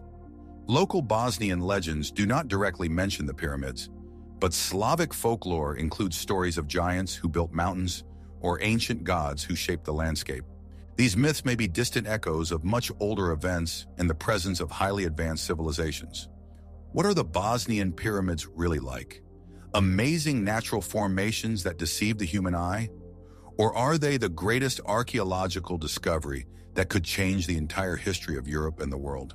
The Visoko Hills continue to hold their secrets, whispering about possible worlds that have been swallowed up by time and whose existence we may never know with complete certainty. The Ohio Mounds, giant beasts and diggers. Secrets in the rolling expanses of Ohio, among forests and fields, there are mysterious earth structures known as mounds or mounds created by ancient civilizations, which are called mound builders. These colossal earthen works of art, many of which are giant images of animals, birds, and abstract geometric shapes, were erected thousands of years ago, long before the arrival of Europeans in America. The most famous of these is the Snake Mound in Adams County, Ohio, which is a wriggling snake more than 400 meters long, with an unfolded mouth and an egg-shaped object. But who were these people who could move millions of tons of earth to create such monumental and symbolic structures? And what secrets did they seek to preserve by tracing their messages on the very surface of the earth, so vast that their true form is revealed only from above? The building cultures of Edina, 1000 BC 200 AD, and Hopewell, 200 BC 500 AD, flourished over vast areas of North America, but their most impressive creations are concentrated in the Ohio valleys. These societies were not empires in the usual sense of the word. They were complex hierarchical cultures that lived in permanent or semi-permanent settlements, engaged in agriculture and hunting, and had developed artistic and ritual practices.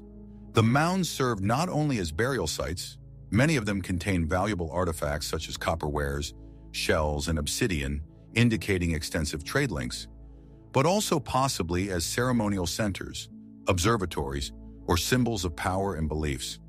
The technology of building such large-scale structures was incredibly time-consuming and required huge human resources, organization, and planning. The land was moved by hand, in baskets, in millions of cubic meters, which indicates a deep motivation and unity of the community. Some of these earth drawings, like the Nazca geoglyphs, are perfectly aligned to astronomical events such as solstices and equinoxes, suggesting that ancient builders had sophisticated knowledge of celestial cycles. The main mystery of the Ohio mounds lies in their true purpose and symbolism, as well as in the reasons for the disappearance of the cultures that created them. Was the snake mound just a religious symbol, an astronomical instrument, or was it hiding a deeper, forgotten message? And why, after centuries of prosperity, did the cultures of the mound builders decline and their traditions were lost, leaving only these silent earth giants behind? Traditional hypotheses suggest that the mounds had a multifunctional purpose. They were burial mounds for important members of society, where valuable items indicating their status and beliefs were buried along with the bodies. Many mounds also served as ceremonial sites for rituals related to fertility, seasons, or ancestral worship. Their geometric shapes and animal images could have religious or totemic meanings, symbolizing the cosmological representations of these cultures. Astronomical alignment indicates the use of some mounds as primitive observatories to help track the time for agricultural cycles and religious festivals. As for the decline of these crops, scientists are inclined to a combination of factors: climate change, which affected the yield and availability of resources, soil depletion, the emergence of new crops or technologies, and internal social changes that led to decentralization and the collapse of complex communities. The unconventional hypotheses and traditions surrounding the Ohio mounds are much more mystical. Some suggest that the giant earthen figures are messages from outer space or landing signs for extraterrestrial civilizations that may have had contact with ancient Indians. Their huge size and visibility from high up only fuel this theory. There are versions that the mound builders had deep esoteric knowledge of earth energies and geomancy, and the mounds were built to concentrate or channel these energies, possibly for healing purposes or to connect with the spirit world. Some researchers draw parallels between the serpent mound and the world serpent from ancient mythologies, suggesting that it was part of a global symbolic system associated with cosmic cycles or the evolution of consciousness. The Native American traditions of many North American tribes speak of peoples who came from the earth, or beast peoples who possess special power and wisdom, and these myths may be distant echoes of the memory of the mound builders. What do these giant earthen figures scattered across the Ohio landscape really mean? Were they just burial mounds and calendars, or did their true purpose run much deeper, involving cosmic forces, lost knowledge, or some ancient entity unknown to us? The Ohio mounds continue to hold their secrets, towering over the plains as silent witnesses to long-gone civilizations whose messages traced on Earth we still cannot fully decipher. Cappadocia's underground cities, hideaways or ancient secrets. In central Anatolia, in the Turkish region of Cappadocia, an incredible creation of ancient people is hidden under a unique lunar landscape, carved with fairy chimneys and bizarre rock formations. Underground cities. Dozens, perhaps hundreds, of multi-level underground complexes carved directly into the soft volcanic tuff extend tens of meters into the ground, forming a maze of living quarters, kitchens, wine cellars, stables, churches, and even schools. The most famous of them, such as Derinkuyu and Kaimakli, could accommodate tens of thousands of people, providing them with everything necessary for a long, autonomous existence. With hidden doors, sophisticated ventilation, and water supply systems, these cities seem like an incredible engineering achievement. But who built these giant underground shelters and why? And why does such an advanced technology for creating such large-scale underground structures seem unique for this region without analogs in other places of the world? The first underground chambers in Cappadocia are thought to have been carved as early as the Bronze Age by the Hittites around 2000 to 1200 BC, although most of the larger complexes probably date back to later periods, from the Phrygians, 7th-8th centuries BC, to the early Christians, 1st-10th centuries AD. These underground cities weren't just caves, they were carefully planned and constructed structures with elaborate infrastructure. The Derinkuyu ventilation system, for example, included dozens of vertical shafts that reached the lower levels and provided fresh air to the entire city, as well as serving as wells. Giant stone discs that served as doors could be rolled up from the inside, completely blocking the passageways and protecting residents from external threats. The existence of such vast and complex cities underground indicates a high level of engineering and architectural knowledge, as well as significant social organization and coordination of labor. The main mystery of the underground cities of Cappadocia lies in the reasons for their construction and the true scale of their use. Were they simply shelters from enemy incursions, or did they have a deeper, perhaps ritualistic or even apocalyptic purpose? And why, after centuries of use, were they abandoned, leaving only silent labyrinths underground? Traditional hypotheses agree that underground cities were built primarily as shelters from constant invasions and wars. Cappadocia, located at the crossroads between Asia and Europe, was subject to the raids of various conquerors: Persians, Romans, Arabs, Mongols, and others. Underground cities provided perfect cover, allowing the population to wait out sieges or avoid a direct encounter with the enemy. These shelters allowed people to live in safety for long periods of time while preserving their supplies and livestock. It is also possible that they were used for storing food and wine, which was convenient for maintaining supplies in the face of constant conflicts. The gradual abandonment of cities is attributed to the establishment of more stable political conditions or a change in the tactics of wars, which made underground shelters less necessary. The unconventional hypotheses and legends surrounding underground cities are much more intriguing. Some suggest that these cities were built not only to protect themselves from human enemies, but also from some global cataclysms or celestial threats, such as asteroid impacts or strong solar flares that may have occurred in ancient times. In this context, underground cities may have been part of a larger plan for the survival of ancient civilizations. There are theories that the underground cities of Cappadocia were associated with ancient underground civilizations, or hollowlands, and that they served as portals or passages to other underground worlds. Local legends and traditions of Turkey and the Middle East often speak of underground peoples or jinn who lived underground and had special knowledge.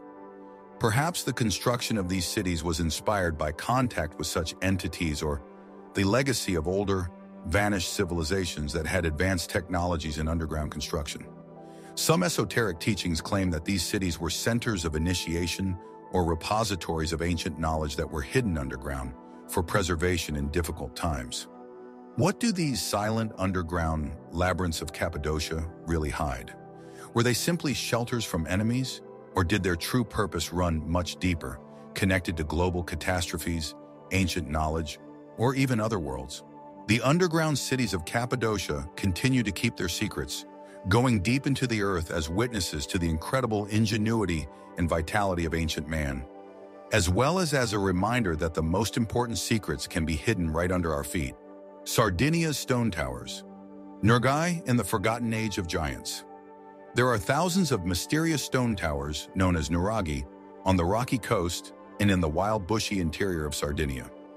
These conical or truncated conical structures, made of massive, carefully fitted stones, built without the use of mortar, are a unique architectural phenomenon and a symbol of the ancient civilization that existed on the island in the period from 1800 to 800 BC. There are more than 7,000 of them, and they are scattered all over the island. Single towers, complexes with courtyards and several levels, sometimes surrounded by entire settlements. But who were these nuragic builders? What was the true purpose of these monumental structures, which seemed to be fortresses, temples, and observatories at the same time? And why did this amazing civilization, which flourished for thousands of years, leave behind only these silent stone giants, without leaving a single written record that could shed light on their secrets? The heyday of the nuragic civilization was a time when Sardinia, although isolated but strategically located in the Mediterranean, experienced a unique cultural and technological rise.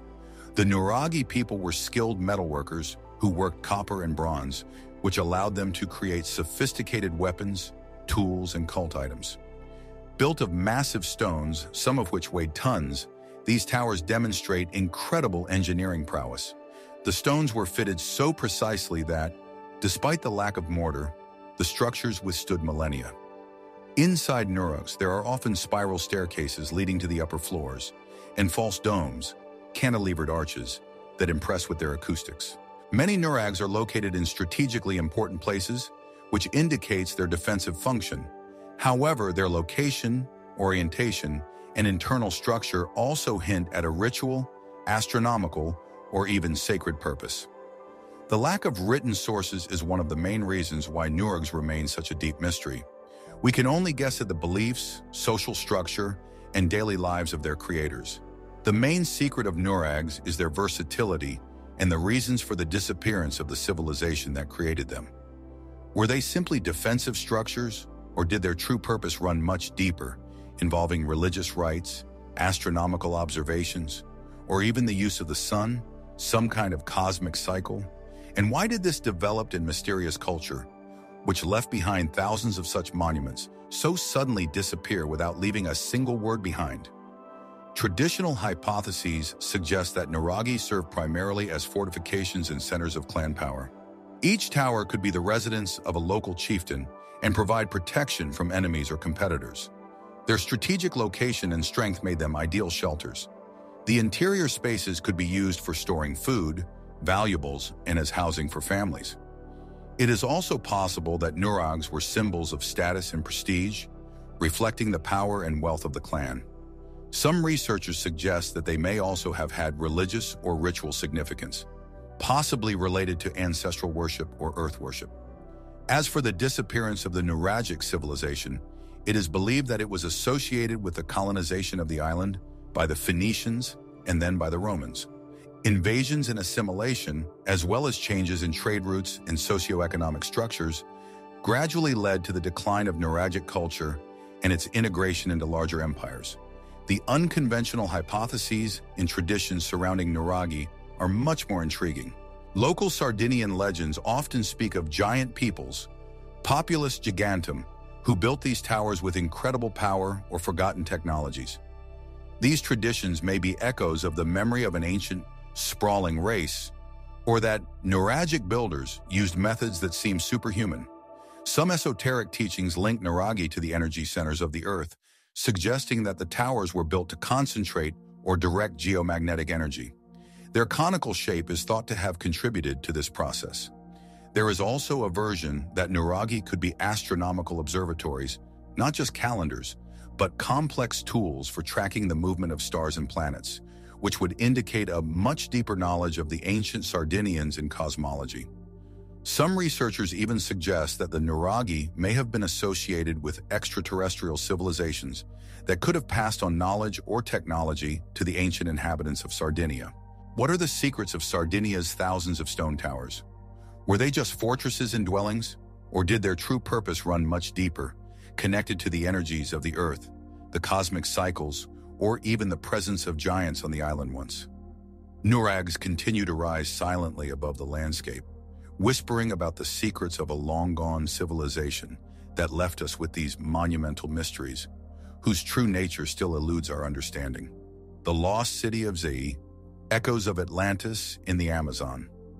Deep in the impenetrable jungles of the Amazon, under the dense cover of centuries, old vegetation, according to legends, hides the lost city of Zeta mythical metropolis, which, according to legend, was built by a highly developed ancient civilization. First mentioned in the letters of the 17th century Portuguese explorer Francisco de Orellana, and then described in detail by the British Colonel Percy Fawcett, who disappeared in the Amazon in 1925 during his search. The city of Zee has become one of the most compelling symbols of mysterious and unexplored lands. Fawcett, based on ancient manuscripts and his own observations, believed that Zee was part of an ancient, possibly even Atlantic colony located deep in the heart of the continent that possessed advanced technology and knowledge. The existence of such a civilization in the Amazon defies all traditional notions of pre-Columbian America, which was thought to have had no such large and developed urban centers in the region. The supposed heyday of the city of Zee civilization if it existed, occurs in the period before the arrival of Europeans, perhaps thousands of years before that. Fawcett and other researchers describe Z as a city with monumental structures, straight streets, complex engineering systems, and possibly even the use of unknown metals. This indicates an incredibly complex social organization and technological advances that are completely out of step with the image of the primitive tribes usually associated with the Amazon. Stories about the Golden City or El Dorado, which have attracted conquistadors and adventurers for centuries, can also be echoes of the existence of such large and rich jungle settlements. The problem is that the dense Amazon forests absorb any traces of human activity incredibly quickly, and even large structures can be completely hidden by vegetation in just a few decades or centuries. This makes finding such cities extremely difficult. The main mystery of the lost city of Z is its existence and what became of its inhabitants. Was it a real city that was simply swallowed up in the jungle and forgotten? Or is it pure fiction, a myth created by the imagination of researchers and ancient legends? And if such a city really existed, then what civilization built it? And why did it disappear, leaving no obvious traces behind? Traditional scientific hypotheses, supported by modern research using LiDAR and other remote technologies, are increasingly inclined to believe that large and complex settlements actually existed in the Amazon long before European contact. Recent discoveries, such as ancient cities in the Ecuadorian Amazon or extensive earthworks, geoglyphs, in the Brazilian Amazon, show that the region was home to much more advanced and numerous civilizations than previously thought. These cities probably used unique methods of jungle adaptation, such as terraced farming and a complex system of water channels.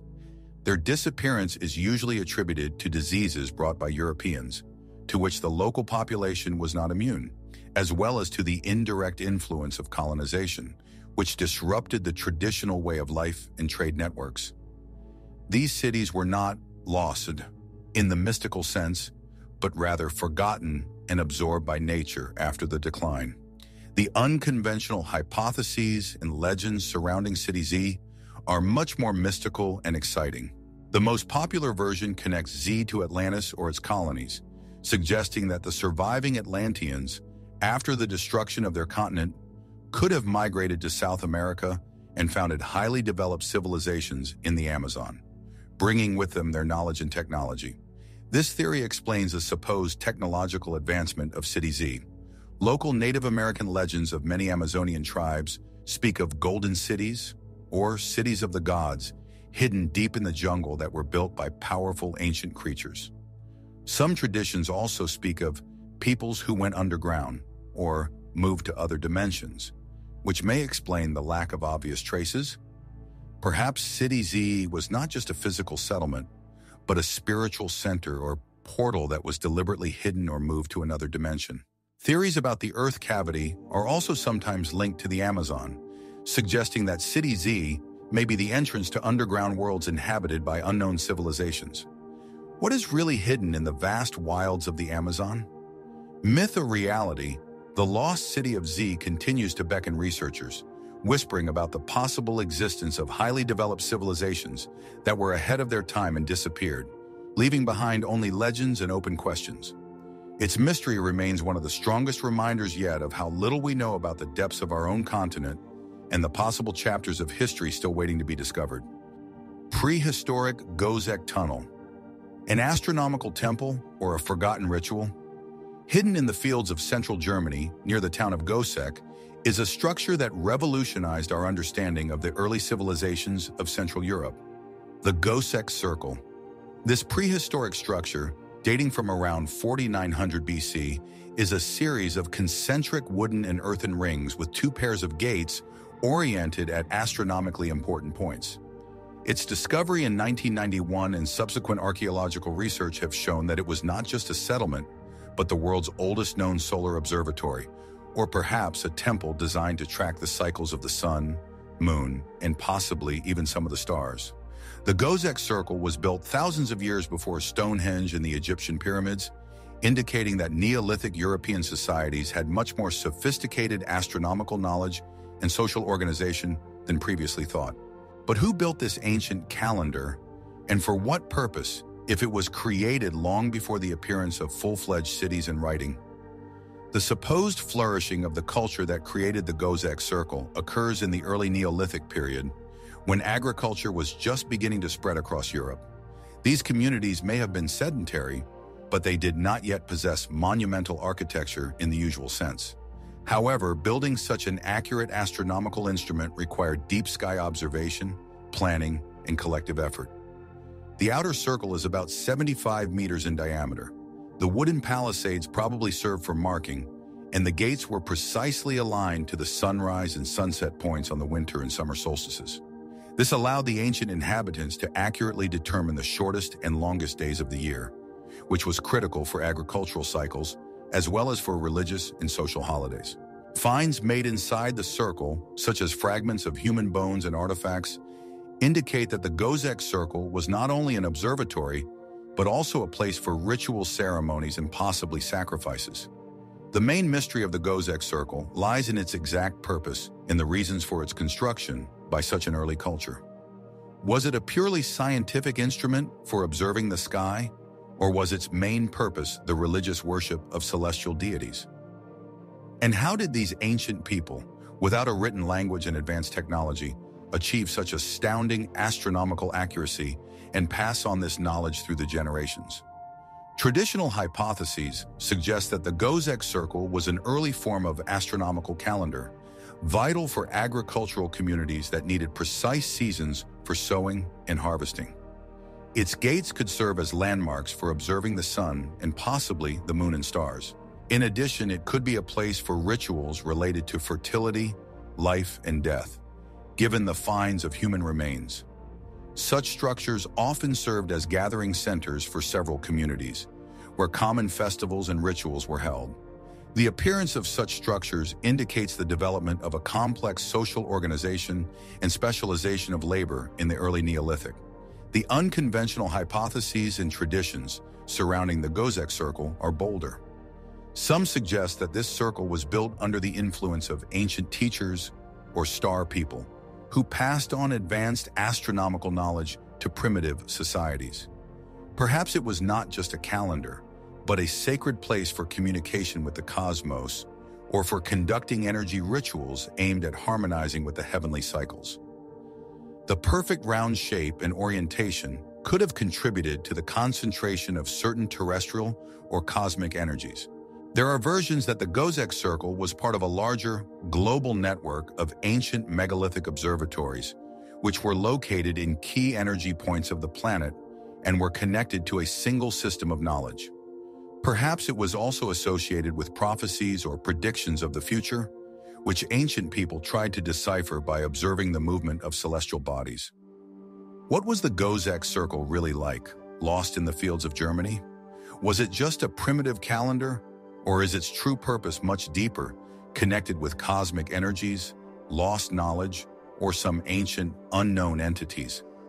The Gozek Circle continues to keep its secrets under the layers of the earth, whispering about the ancient times when man first raised his eyes to the sky to unravel its mysteries, and reminds us how little we know about the depth of intellectual achievements of our distant ancestors. Stone spheres of primary, gifts of ancient civilizations or unexplained geology?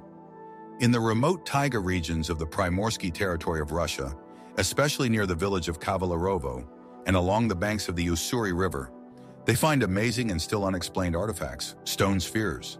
These perfectly round or almost perfectly round formations, ranging in diameter from a few centimeters to several meters, are found in various geological layers, sometimes in extremely ancient rocks. Some of them have an unusually hard surface and strange patterns or inclusions. Their shape and uniformity seem too perfect for purely natural processes, which gives rise to one of the most heated debates in Russian archaeology and geology. Are these spheres the product of natural formation, or are they the remains of an unknown, possibly pre-human civilization that once inhabited these lands? The estimated age of some of these spheres based on the geological context can reach millions of years, which makes them analogous to extra-aged artifacts, UPART, from other parts of the world, such as the Klerksdorp spheres. If these objects are man-made, then they indicate the existence of civilizations in ancient times, about which we have no data.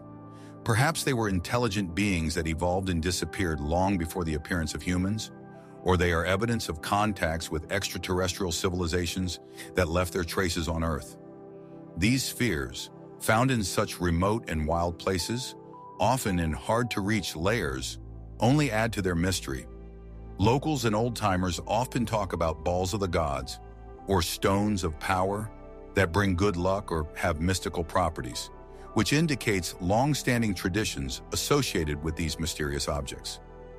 The main secret of the stone spheres of Primori lies in their origin and purpose.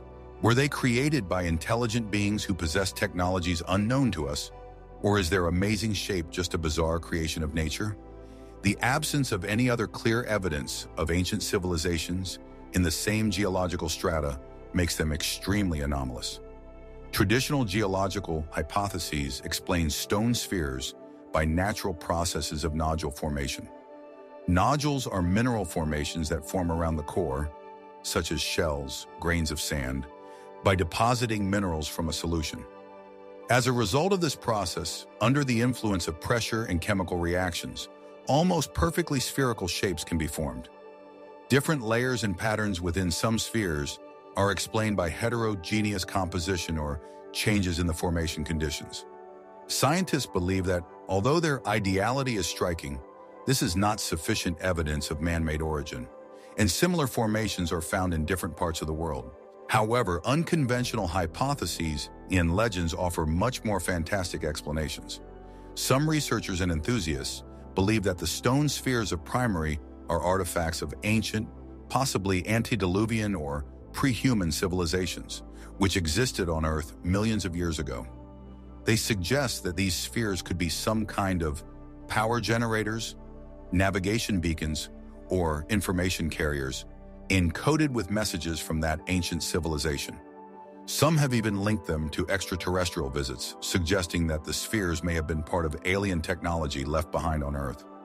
Local traditions of some indigenous peoples of Primori, although not directly about spheres, speak of giant peoples or spirits of the earth, who had great power and could form stones.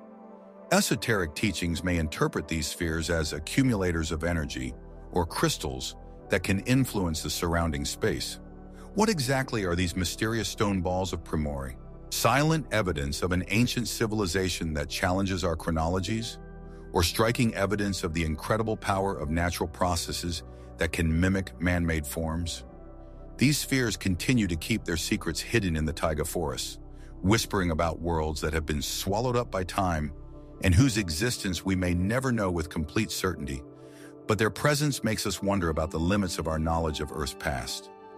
The mystery of the crystal skulls, ancient artifacts or modern hoaxes. Among the most intriguing and controversial objects associated with ancient civilizations, crystal skulls stand out, elaborately carved from whole pieces of quartz, rock crystal, in life-size images of human skulls. The most famous of them, such as the Mitchell Hedges skull, named after its supposed discoverer, or the skull from the British Museum, amaze with its incredible accuracy and quality of processing of the material. According to legend, these skulls are artifacts of ancient civilizations, such as the Mayans or Aztecs, who possessed incredible, possibly mystical or extraterrestrial knowledge, and that the skulls were used in rituals for healing or even for predicting the future. However, modern scientific research casts doubt on their ancient origins, indicating that most of them are probably 19th century forgeries. Where is the truth? Are these crystal skulls genuine evidence of forgotten technology and mystical power? Or are they just elaborate hoaxes born out of sensationalism and the romanticization of the ancient world? The supposed heyday of crystal skulls, if they are authentic, falls on the period of pre-Columbian civilizations of Mesoamerica, such as the Maya or Aztecs, during the heyday of their cultures. These civilizations were indeed skilled stone carvers, creating intricate products from jade, obsidian, and other hard materials. However, quartz, from which crystal skulls are made, is one of the hardest minerals, 7 on the Mohs scale, and its processing with traditional tools available to ancient peoples would have been extremely difficult and time-consuming. Modern jewelers using diamond tools and precision machines spend hundreds of hours creating such products. Skulls impress with their anatomical precision and detail. Some of them have perfect eye sockets, jaws, and even teeth that look like exact replicas of humans. Stories related to skulls often tell about their mystical properties. They supposedly radiate energy, heal diseases, predict the future, or even store the memory of ancient civilizations. The main secret of crystal skulls lies in their authenticity and the source of their creation. Are they really ancient artifacts that attest to the incredible technologies or mystical knowledge of ancient civilizations? Or are they clever fakes created at a later time? Time to sell to naive collectors and researchers? Modern scientific research methods, such as microscopic surface analysis and spectroscopy, often detect traces of modern cutting tools, indicating their relatively recent origin. Traditional scientific hypotheses, supported by geological and archaeological research, tend to believe that most of the crystal skulls are fakes created in the 19th or early 19th century. Microscopic analysis of the surface of many skulls, including the famous Mitchell-Hedges skull, revealed traces of rotating circular saws and abrasives typical of modern jewelry equipment, rather than ancient technologies. In addition, there is no documentation about the excavations, which could confirm their ancient origin. Such skulls, as a rule, appeared on the European antiques market during the heyday of interest in ancient civilizations, which made them very valuable goods. It is believed that the masters of that time, using new technologies of stone processing, could create these impressive products, passing them off as ancient ones. The unconventional hypotheses and legends surrounding crystal skulls are, of course, much more mystical and fascinating.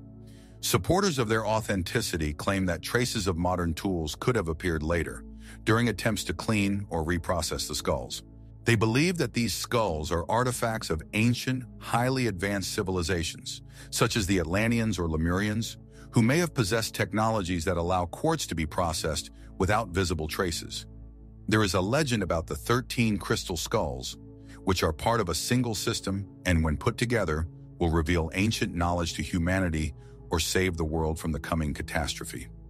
These skulls are often associated with an extraterrestrial origin, suggesting that they were created by extraterrestrials or given by them to ancient peoples for some important purpose. In esoteric teachings, crystal skulls are considered as information carriers or energy accumulators that can store and transmit knowledge as well as interact with human consciousness. They, according to this version, serve as a bridge between the worlds and time. What are crystal skulls really like?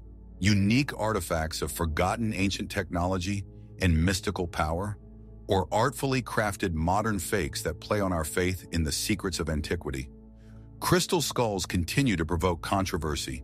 Their smooth surfaces seem to reflect only questions without giving answers, and remind us of the boundary between history, science, and faith, which often becomes blurred in the search for the inexplicable. The pyramids of China, forgotten mounds or hidden monuments. In the vast plains of central China, especially in Shanxi province, there are an astonishing number of earthen pyramids that are significantly larger in number and possibly in size than the famous Egyptian pyramids. These monumental earthen structures, most of which are still covered in vegetation and poorly understood, are known as mausoleums or tombs of emperors and other nobles dating back to the earliest dynasties. However, there are also some that stand out for their mystery, their shape, which sometimes seems too perfect, and their age, which, according to some assumptions, may be much older than the officially recognized Chinese dynasties. The most famous of these is the Great White Pyramid, whose existence was reported by American pilots during World War II, describing it as a colossal structure, surpassing the height of any known pyramid. Is it true that there are giant pyramids hidden in the heart of China that could turn our entire timeline of the ancient history of the East upside down? The supposed heyday of Chinese pyramid construction spans thousands of years, starting from the Neolithic and continuing through the Xia, Shang, Zhou, Qin, Han dynasties, and beyond. These structures are usually earthen mounds, sometimes lined with stone or brick, and serve as tombs for emperors, their families, and other nobles. The mausoleum of Emperor Qin Shi Huang, for example, is one of the largest in the world and is known for its terracotta army. However, the Great White Pyramid, if it exists in the form described, and its age is indeed significantly older than traditional Chinese dynasties, challenges our understanding of early Chinese history and the level of technology development. Most Chinese pyramids are officially considered mounds, not true pyramids in the architectural sense.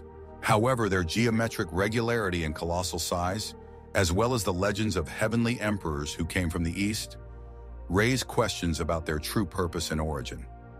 The Chinese government has long restricted access to these sites, which only adds to the aura of mystery surrounding them. The main mystery of the Chinese pyramids lies in their true scale, age, and possible presence of hidden structures, as well as in the reason for their oblivion or limited study. Are they just burial mounds, or are there more ancient, hidden monuments among them, whose purpose is still unknown? And why was their study so long closed to the general public and the international scientific community? Traditional scientific hypotheses, supported by Chinese archaeologists, claim that these structures are imperial mounds and tombs created over thousands of years. Their shape is determined by local burial traditions and the availability of materials, land. The absence of the Great White Pyramid in official catalogs and the lack of convincing evidence of its existence, in addition to the testimony of pilots, makes it either a myth or an exaggeration. The Chinese government may have restricted access to these sites because of their historical and cultural value, as well as national security concerns, rather than because of any hidden secrets. The unconventional hypotheses and traditions surrounding the Chinese pyramids are much more intriguing. Many researchers suggest that the Great White Pyramid and other similar structures are proof of the existence of an unknown, highly developed prehistoric civilization in China, which preceded the known dynasties and had advanced technologies in construction. Some believe that these pyramids were built by sons of heaven or extraterrestrial civilizations who may have passed on their knowledge to the ancient Chinese. Chinese myths about the Jade Emperor who descended from heaven and about flying chariots, dragons, may be echoes of such contexts. There are theories that these pyramids were energy centers or beacons designed to communicate with the cosmos or to influence the environment. They may also have served as hidden repositories of ancient knowledge or technology that were deliberately buried. Legends about the Hollow Mountains, where secret shelters and vaults are hidden, can also be associated with these underground or semi-underground structures. What is really hidden under the green hills of China? Are they just burial mounds, or are they evidence of great but forgotten civilizations whose secrets are still waiting to be revealed? The Chinese pyramids continue to rise silently above the plains, whispering about ancient times when the boundaries between the human world and the heavens were perhaps less clear, and leaving us wondering how many still unexplored secrets this ancient land holds. The mystery of the Mongolian sarcophagus, an alien monument or an ancient prince? In the harsh, windswept steppes of Mongolia in 2013, there was a discovery that instantly spread around the world news and generated a wave of speculation. Archaeologists discovered a strange, hermetically sealed sarcophagus made of an unknown black stone that seemed completely alien to the local culture and technology. According to some reports, the sarcophagus was carved with unusual, non-human symbols, and next to it were found remains that were described as unusually tall and had disproportionately large skulls. Although official archaeology quickly refuted these sensational claims, declaring that the sarcophagus is an ordinary tomb of an ancient Mongolian prince and the symbols are ornaments, the myth of an alien sarcophagus is already ingrained in the mass consciousness. What was actually found in the heart of Mongolia? Was it really just a tomb? Or was there something much more inexplicable hidden under the cover of official statements, indicating contacts with extraterrestrial civilizations or the existence of unknown prehistoric races in Asia? The estimated age of the sarcophagus, according to official data, refers to the heyday of the ancient Mongol states, possibly associated with the Xiongnu or other nomadic empires that existed thousands of years before Genghis Khan. These cultures were known for their elaborate funerary rites and rich burials. However, rumors of a black stone that is not found in the region, obscure symbols, and giant remains immediately suggested something that goes beyond the usual archaeological finds. If it really was an artifact created using unknown technologies or belonging to a non-human being, it would completely change our understanding of prehistoric Mongolia and its connections to the outside world. Given the remoteness and scarcity of many regions of Mongolia, such findings always cause heated discussions. The main mystery of the Mongolian sarcophagus lies in the conflict between the official version and alternative assumptions about its origin and contents. Was it just the tomb of a nobleman, or is there evidence that hints at something much more mysterious, perhaps related to extraterrestrial civilizations or ancient races unknown to science? Why did so many rumors and conflicting information arise around this discovery, and what facts were hidden or distorted? Traditional scientific hypotheses presented by Mongolian and Russian archaeologists claim that the sarcophagus is a rich tomb of a noble Mongol warrior or prince, dating from about the IV 5th centuries AD. The black rock is most likely a local basalt or other type of volcanic rock that occurs in the region. Non-human symbols are common ancient Mongolian ornaments, possibly depicting animals, mythological creatures, or shamanic signs. The unusually tall remains, if they really were, could have belonged to a person with a high stature, which is common in any population, or their height was exaggerated. The lack of official photos or detailed scientific publications supporting sensational claims only increases skepticism in the scientific community. Such rumors often arise from misinterpretation, exaggeration, or sensationalism. However, the unconventional hypotheses and traditions surrounding the Mongolian sarcophagus are much more intriguing.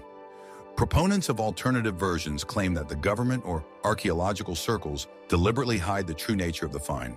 They suggest that the sarcophagus does indeed contain the remains of a non-human being or artifacts of extraterrestrial origin, and that the authorities do not want to cause panic or disclose information that could change the worldview. Mongolian and Central Asian traditions are rich with stories of heavenly people or gods descended from heaven who brought knowledge and technology. Perhaps the sarcophagus was the tomb of one of these heavenly beings, or contained technologies that were ahead of their time. There are also theories about ancient giants or werewolves, sometimes in the context of Bigfoot myths or other mysterious creatures, that may have lived in remote regions of Mongolia. Some esoteric teachings suggest that the sarcophagus may have been a time capsule or repository of knowledge left behind by an ancient, unknown civilization. What does the Mongolian sarcophagus actually hide? Is it just the tomb of an ancient prince? Or is it the key to understanding much deeper mysteries related to extraterrestrial contacts or the existence of unknown prehistoric races in what is now Russia and Central Asia? The Mongolian steppes, full of ancient mounds and unexplored lands, continue to hold their secrets, whispering about possible worlds that have been swallowed up by time and whose existence we may never know with complete certainty. The mystery of Hawaii's underground maze, ancient tunnels or natural caves. Deep beneath Hawaii's volcanic landscapes and lush tropical vegetation, local legends and eyewitness accounts for centuries tell of the existence of a vast network of underground tunnels and caves, some of which are said to have traces of artificial processing and extend for many kilometers, connecting remote parts of the islands. Although most scientists believe they are natural lava tubes that form when volcanoes erupt, some researchers and alternative history proponents point out strange, inexplicable features of these tunnels. Perfectly smooth walls, mysterious symbols carved on the stones, and supposed secret rooms that it would seem cannot be the result of natural processes. Local Hawaiian lore also speaks of lizard men or menehune, small but very strong people who lived underground and had incredible construction skills. Were these tunnels really created by an ancient, unknown civilization, possibly with technologies that we can't yet explain? Or is it just a product of the rich imagination of local residents and a distorted perception of natural wonders? The supposed heyday of the builders of these tunnels, if they are man-made, dates back to prehistoric times, long before the arrival of Polynesians in Hawaii. If these were ancient civilizations, they must have had incredible knowledge of geology and engineering to navigate volcanic rocks and create such complex underground systems. Lava tubes, of course, form naturally, but their perfect roundness and lack of collapse over thousands of years, as well as the supposed branches leading to nowhere, raise questions. Locals have used some of these caves for centuries as hiding places, burials, or rituals, but they also tell stories of no-go places, ancient spirits, or hidden secrets. These legends often speak of hidden entrances and underground cities that have been sealed.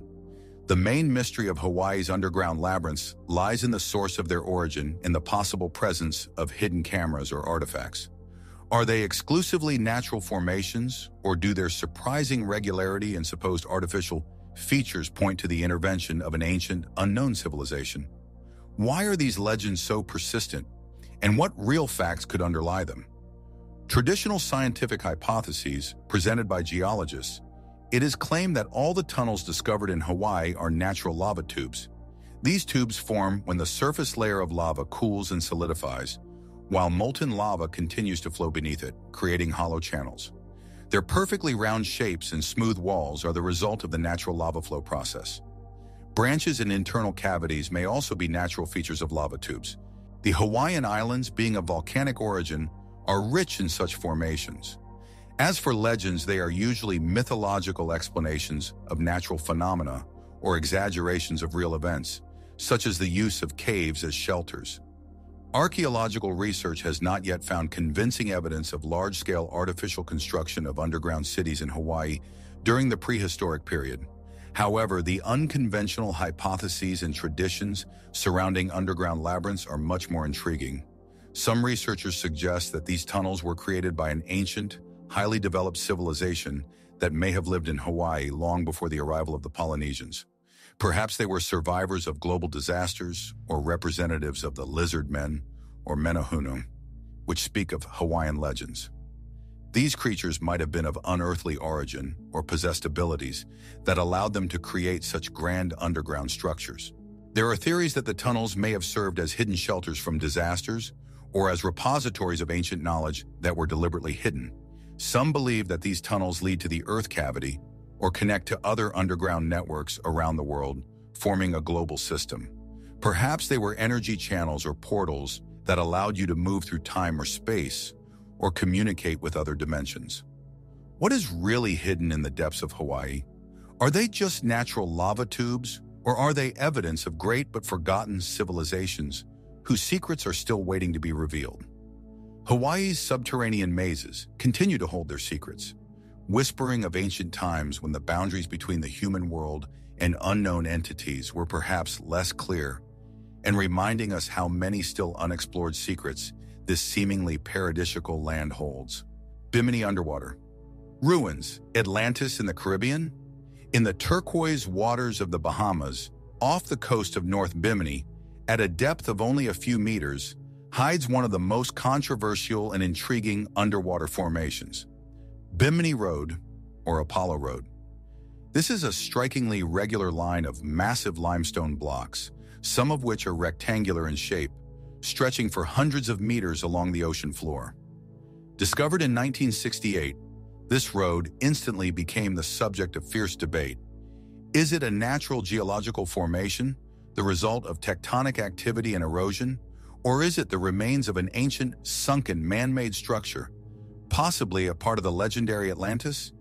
Its existence challenges traditional notions of early human history in the Western Hemisphere, offering the tempting possibility that beneath the waves of the Caribbean Sea lurks evidence of highly advanced civilizations that have sunk into oblivion.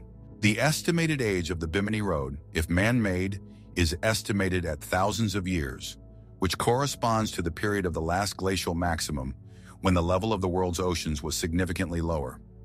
If it really is a road or a wall, then it was built by a civilization that existed long before the appearance of most of the known cultures. The size of the blocks, their striking straightness and parallelism, as well as the presence of other, less noticeable underwater structures surrounding the road, seem too organized for purely natural processes.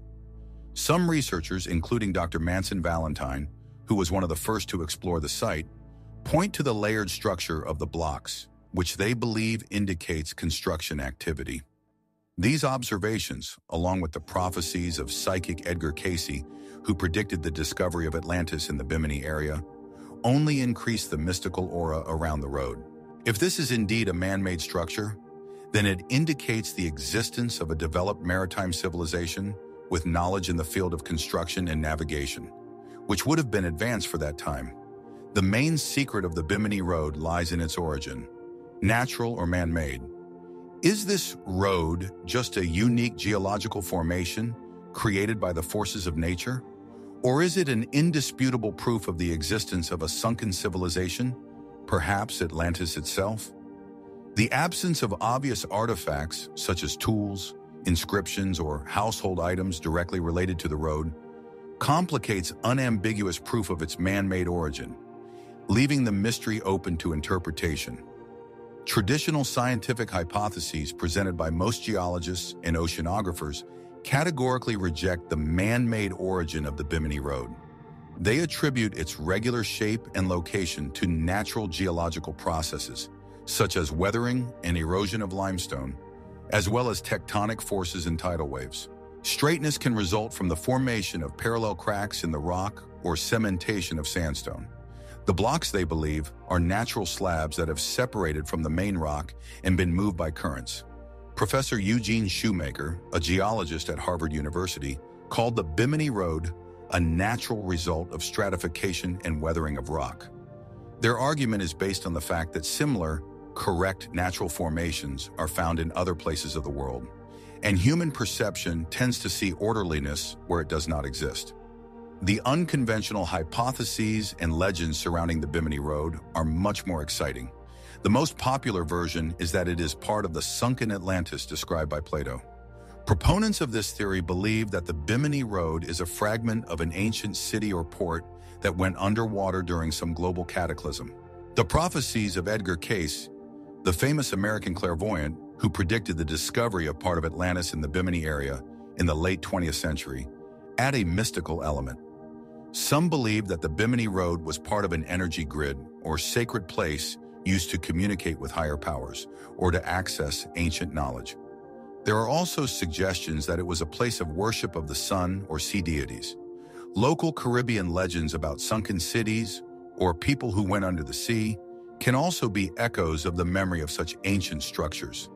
What is really hidden under the turquoise waves of the Bahamas? Silent evidence of a lost civilization that challenges our chronologies, or striking evidence of the incredible power of natural processes that can mimic man-made forms. The Bimini Road continues to keep its secrets, whispering about worlds that have been swallowed up by the ocean, leaving us with only vague hints of great civilizations whose existence we may never be able to fully prove or disprove. The secret of the space stone, Chinte, an interstellar artifact or a natural phenomenon? In the 1970s, in the USSR, in one of the geological museums of Vladivostok, a mysterious artifact appeared, which was called the Space Stone, or Chinte. This small, approximately 10-centimeter object, made of an unknown alloy, impresses with its shape, resembling a miniature galaxy or spiral nebula. According to eyewitness accounts and some unofficial sources, the stone was found in remote areas of Siberia, possibly in Yakutia or the Far East, in very ancient geological layers, which made its existence inexplicable. Its unusual shape, weight, and supposed composition have sparked heated discussions among ufologists and alternative history proponents. Is the space rock an artifact of extraterrestrial origin, possibly part of an alien ship or device? Or is it a rare but natural geological formation that simply has a bizarre shape? This mystery, shrouded in the secrecy of the Soviet bureaucracy and the lack of official scientific research, still haunts researchers of the inexplicable.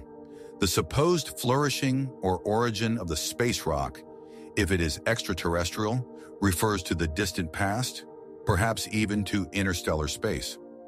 If this is indeed a fragment of alien technology, then it indicates the existence of highly advanced civilizations capable of interstellar travel. Its galaxy-like shape may be a hint of its origin or function. The lack of any information about its composition, except for rumors about the unearthly alloy, only increases the intrigue. Due to the Cold War and secrecy in the USSR, information about such unusual finds was often hidden or distorted, making it difficult to verify the authenticity and origin of the space stone. The existence of such an object in Russia, which is rich in anomalous zones and mysterious phenomena, for example, the Tunguska phenomenon, the Potam crater, only adds to the belief in its unusual origin. The main mystery of the cosmic stone, Chinte, lies in its origin and supposed nature. Is it really an artifact of an extraterrestrial civilization? Or is it just a unique but natural geological formation, the shape of which accidentally resembles a space object? The extreme scarcity of official information and the lack of access to the object itself for independent research make it one of the most intractable mysteries.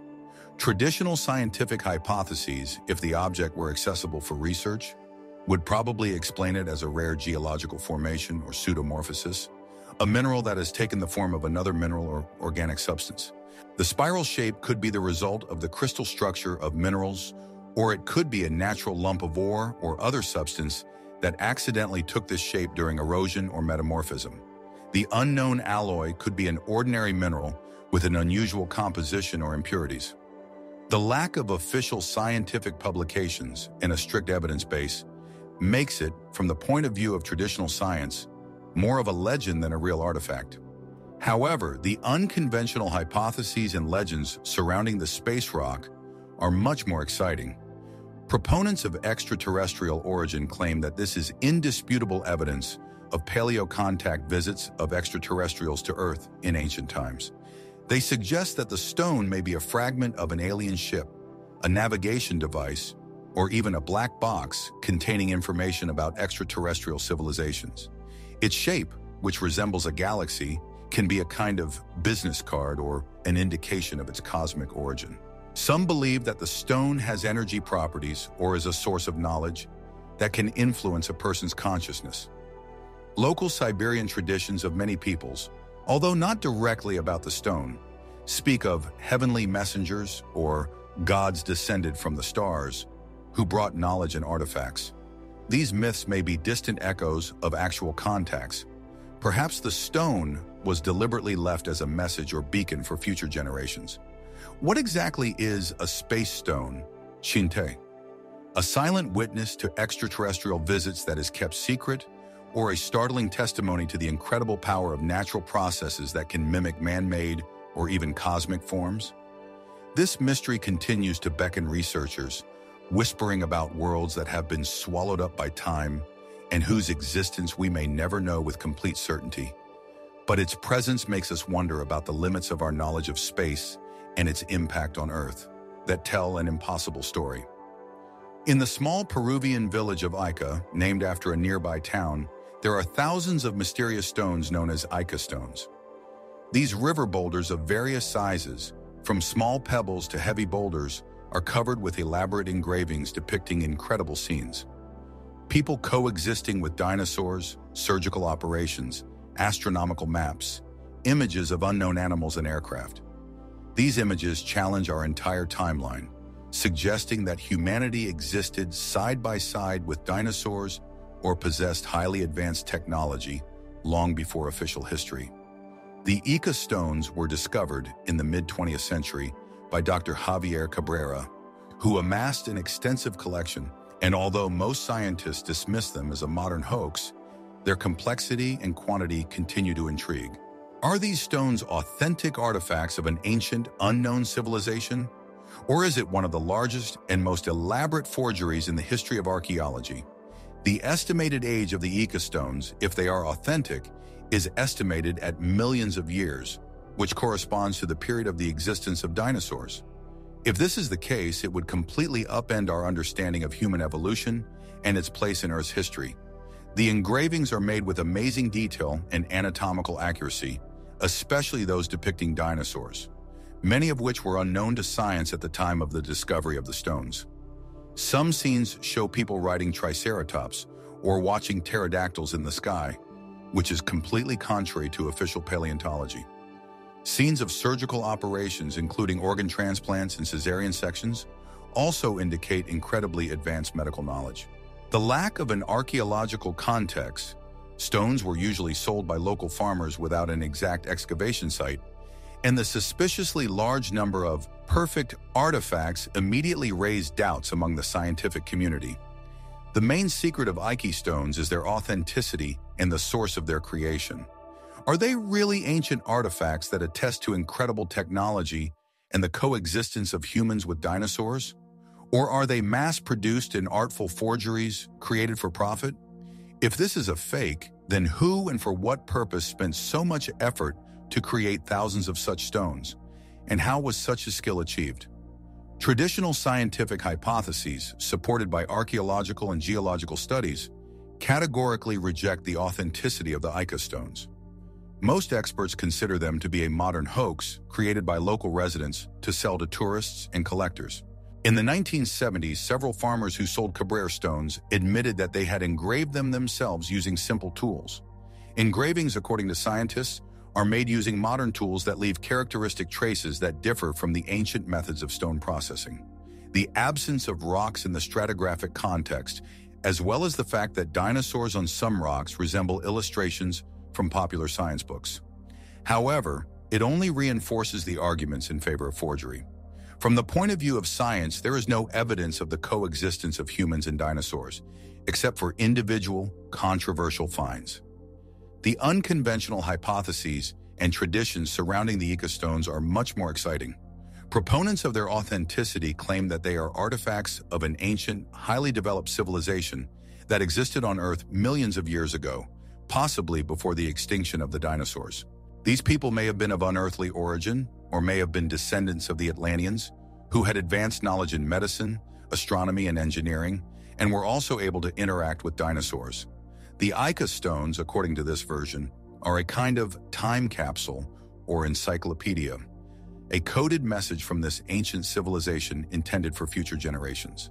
Some researchers suggest that the engravings were made using an unknown technology that does not leave traditional traces, or that they were created in a different space-time dimension.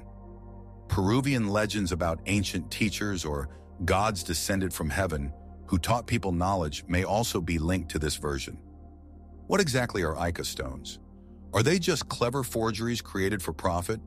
Or are they the key to understanding much deeper mysteries surrounding unknown chapters of human history and its coexistence with long-vanished creatures? The Ica stones continue to cause controversy, and their mysterious images seem to challenge reality itself, forcing us to think about the limits of our knowledge of the past and what else may be hidden in the bowels of the earth. Vimana machines, flying machines of ancient India and lost technologies. Ancient Indian sacred texts such as the Vedas, Ramayana, and Mahabharata contain detailed descriptions of flying machines known as Vimanas. These texts, dating back thousands of years, describe machines that can fly at the speed of the wind, move through the air, water, and even underwater, and perform complex maneuvers. They were made of various metals, had multiple engines, fire cannons, and other complex mechanisms. The most famous descriptions of Vimanas are found in the Vaimanika Shastra, a text purported to be an ancient treatise on aeronautics detailing the design, materials, energy sources, and methods of piloting Vimanas. If these descriptions are not pure mythology, then they point to the existence of highly advanced technologies in ancient India that were thousands of years ahead of their time. Were the Vimanas only a figment of the imagination of ancient authors? Or are they evidence of the existence of lost technologies transmitted by the gods or more advanced civilizations that once inhabited the earth? The supposed heyday of Vimanas, according to the text, dates back to the period from prehistoric times to the beginning of our era, when they were used by gods, heroes, and even ordinary people for military purposes, for travel and research. The Vaimanika Shastra, although recognized by most scholars as a text written in the early 20th century based on more ancient traditions, nevertheless contains strikingly detailed descriptions of aerodynamic principles, metallurgy, and energy sources such as mercury engines. Descriptions in the Vedas and epic poems are often mythological in nature, but the details regarding thunderbolts, fire discs, and air chariots sound like descriptions of advanced military or transport technologies. The use of mercury as a fuel or energy source is also interesting, given its unusual properties. If Vimanas really existed, then this means that the ancient Indians had knowledge in the field of aerodynamics, metallurgy, and energy, which was very important for the development of the Vimanas, forgotten for many centuries. The main secret of Vimanas is the relationship between myth and reality. Are these descriptions pure fantasy, an artistic invention of ancient poets? Or are they based on real prototypes, evidence of the existence of highly developed technologies that have been lost? And why, if such technologies existed, did they not become widespread and were forgotten? Traditional scientific hypotheses presented by Orientalists and historians claim that the descriptions of Vimanas in ancient Indian texts are mythological elements in fiction. They see them as metaphorical descriptions of the celestial chariots of the gods, symbolizing their power and omnipresence. The Vimanika Shastra is considered a pseudo-scientific text written in the early 20th century that attempts to give a scientific basis to ancient myths. Experts in the history of science point out that the technologies described in the text do not conform to the laws of physics and aerodynamics, and the materials and methods indicated there could not have been created or used in ancient India. In their opinion, fantastic descriptions reflect the rich imagination of the ancient Indians, but are not proof of the real existence of flying machines. However, the unconventional hypotheses and traditions surrounding the Vimanas are much more exciting. Proponents of alternative versions claim that the descriptions of Vimanas are evidence of the existence of lost technologies that were lost during global cataclysms or wars. They suggest that these technologies may have been transmitted by extraterrestrial civilizations, the concept of paleocontact, that visited Earth in ancient times, and that the gods, when the myths, were actually extraterrestrials. Some believe that the Vimanas were real flying machines, possibly operating on unknown principles, and that knowledge about them was deliberately hidden or destroyed. In Hindu mythology, there are many references to divine weapons, asters, and flying cities, which may be an echo of these technologies. Indian yogis and mystics also talk about the ability to levitate and control energy, which they believe may be related to the principles on which the Vimanas worked. What is really hidden behind the ancient descriptions of Vimanas?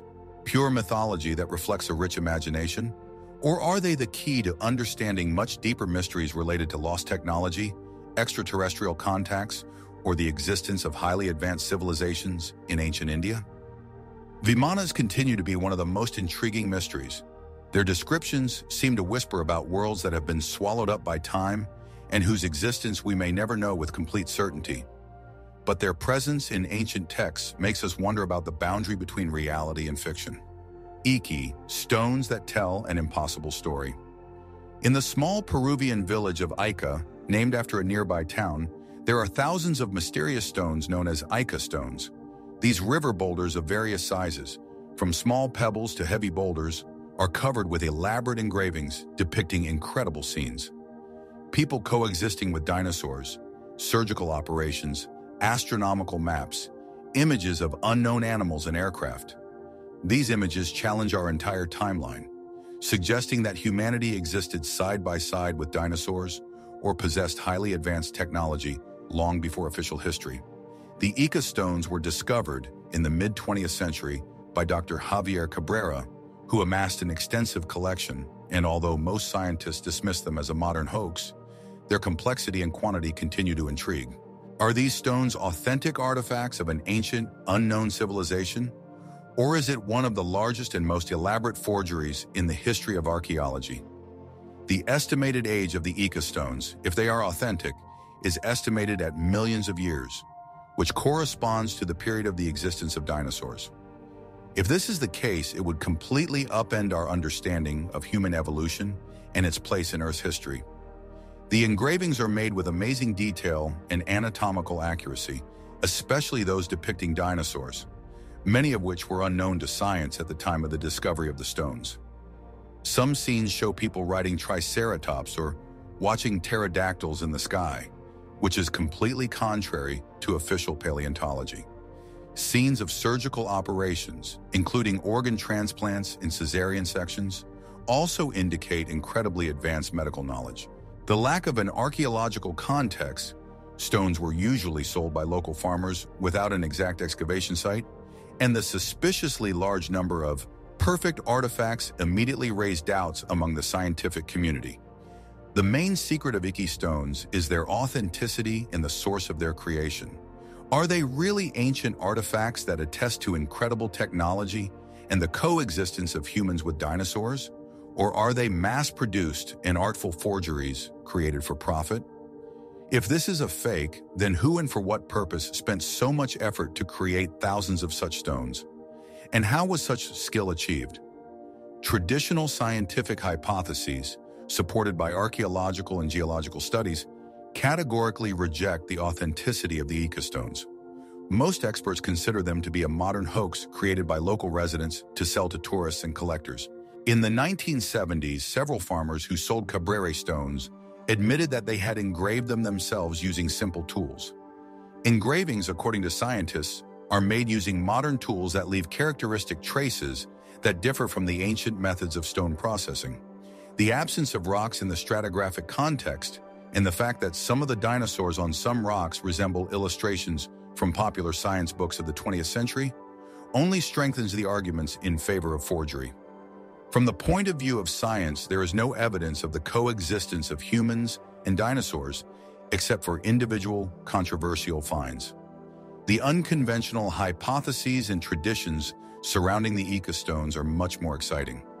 Proponents of their authenticity claim that they are artifacts of an ancient, highly developed civilization that existed on Earth millions of years ago, possibly before the extinction of the dinosaurs.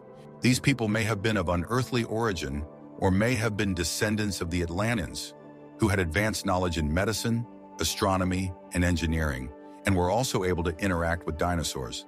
The Ica stones, according to this version, are a kind of time capsule or encyclopedia, a coded message from this ancient civilization intended for future generations. Some researchers suggest that the engravings were made using an unknown technology that does not leave traditional traces, or that they were created in a different space-time dimension. Peruvian legends about ancient teachers or gods descended from heaven who taught people knowledge may also be linked to this version. What exactly are Ica stones? Are they just clever forgeries created for profit? Or are they the key to understanding much deeper mysteries surrounding unknown chapters of human history and its coexistence with long-vanished creatures? The Ica stones continue to cause controversy, and their mysterious images seem to challenge reality itself, forcing us to think about the limits of our knowledge of the past and what else may be hidden in the bowels of the earth. Vimana machines, flying machines of ancient India and lost technologies. Ancient Indian sacred texts such as the Vedas, Ramayana, and Mahabharata contain detailed descriptions of flying machines known as vimanas. These texts, dating back thousands of years, describe machines that can fly at the speed of the wind, move through the air, water, and even underwater, and perform complex maneuvers. They were made of various metals, had multiple engines, fire cannons, and other complex mechanisms. The most famous descriptions of vimanas are found in the Vimanaka Shastra, a text purported to be an ancient treatise on aeronautics detailing the design, materials, energy sources, and methods of piloting vimanas. If these descriptions are not pure mythology, then they point to the existence of highly advanced technologies in ancient India that were thousands of years ahead of their time. Were the vimanas only a figment of the imagination of ancient authors? Or are they evidence of the existence of lost technologies transmitted by the gods or more advanced civilizations that once inhabited the earth? The supposed heyday of vimanas, according to the text, dates back to the period from prehistoric times to the beginning of our era, when they were used by gods, heroes, and even ordinary people for military purposes, for travel and research. The Vimanaka Shastra, although recognized by most scholars as a text written in the early 20th century, based on more ancient traditions, nevertheless contains strikingly detailed descriptions of aerodynamic principles, metallurgy, and energy sources such as mercury engines. Descriptions in the Vedas and epic poems are often mythological in nature, but the details regarding thunderbolts, fire discs, and air chariots sound like descriptions of advanced military or transport technologies. The use of mercury as a fuel or energy source is also interesting, given its unusual properties. If Vimanas really existed, it means that the ancient Indians had knowledge in the field of aerodynamics, metallurgy, and energy, which were forgotten for many centuries. The main secret of Vimanas is the relationship between myth and reality. Are these descriptions pure fantasy, an artistic invention of ancient poets, or are they based on real prototypes, evidence of the existence of highly developed technologies that have been lost? And why, if such technologies existed, did they not become widespread and were forgotten? Traditional scientific hypotheses presented by Orientalists and historians claim that the descriptions of Vimanas in ancient Indian texts are mythological elements in fiction. They see them as metaphorical descriptions of the celestial chariots of the gods, symbolizing their power and omnipresence. The Vimanika Shastra is considered a pseudoscientific text written in the early 20th century that attempts to give a scientific basis to ancient myths. Experts in the history of science point out that the technologies described in the text do not conform to the laws of physics and aerodynamics, and the materials and methods indicated there could not have been created or used in ancient India. In their opinion, fantastic descriptions reflect the rich imagination of the ancient Indians, but are not proof of the real existence of flying machines. However, the unconventional hypotheses and traditions surrounding the Vimanas are much more exciting. Proponents of alternative versions claim that the descriptions of Vimanas are evidence of the existence of lost technologies that were lost during global cataclysms or wars. They suggest that these technologies may have been transmitted by extraterrestrial civilizations, the concept of paleocontact, that visited Earth in ancient times, and that the gods in the myths were actually extraterrestrials. Some believe that the Vimanas were real flying machines, possibly operating on unknown principles, and that knowledge about them was deliberately hidden or destroyed. In Hindu mythology, there are many references to divine weapons, asters, and flying cities, which may be an echo of these technologies. Indian yogis and mystics also talk about the ability to levitate and control energy, which they believe may be related to the principles on which the Vimanas worked. What is really hidden behind the ancient descriptions of Vimanas? Pure mythology that reflects a rich imagination? Or are they the key to understanding much deeper mysteries related to lost technology, extraterrestrial contacts, or the existence of highly advanced civilizations in ancient India? Vimanas continue to be one of the most intriguing mysteries. Their descriptions seem to whisper about worlds that have been swallowed up by time and whose existence we may never know with complete certainty. But their presence in ancient texts makes us wonder about the boundary between reality and fiction. Baalbek's mysterious megaliths, secrets of stonemasons and ancient giants. On the vast Bekaa Plain in Lebanon, the ruins of Baalbek, one of the most impressive and mysterious archaeological complexes in the world, rise under the scorching sun. Famous for its colossal Roman temples of Jupiter, Bacchus, and Venus, built on a giant terrace, this place hides a much older and unexplained mystery: the megalithic blocks that make up the foundation and part of the load-bearing walls. These blocks, some of which weigh hundreds or even thousands of tons, like the famous pregnant woman stone or Hajar el-Hibel, weighing more than 1,000 tons, still lying in the quarry, defy explanation in terms of technologies believed to have been possessed by the ancient Romans, and even more so earlier civilizations. Who and how was able to move and install such monumental stones, creating a perfect, almost seamless masonry? And why do these colossal structures seem to be remnants of a much older era than official history, indicating the existence of forgotten technologies or even the presence of ancient giants on Earth? The heyday of Baalbek as a Roman religious center occurred in the early 3rd centuries AD, when magnificent temples dedicated to Jupiter, Bacchus, and Venus were erected here. The Romans were known for their engineering genius, but even their construction methods, using complex systems of cranes and winches, seem inadequate for moving and lifting blocks of this scale. Some of the megaliths that form the trilith at the base of the Temple of Jupiter weigh more than 800 tons each and are perfectly fitted together, forming a foundation almost 90 meters long. These are not just massive stones, but carefully crafted and precisely installed blocks. The lack of any written documentation or even drawings explaining the construction methods of these megaliths only adds to the mystery. According to legend, the foundation of Baalbek was built before the flood by giants, or it was the creation of the gods. These legends, along with the incredible scale of the structures, make many researchers doubt the official version and suggest that Baalbek is evidence of a much older, possibly antediluvian civilization that possessed technologies superior to our modern ones. The main mystery of Baalbek lies in the technology used to move and install its megalithic blocks, as well as their true age. How could the ancient builders achieve such incredible precision and scale without modern machines? And are these megaliths remnants of an older structure on which the Romans built their temples?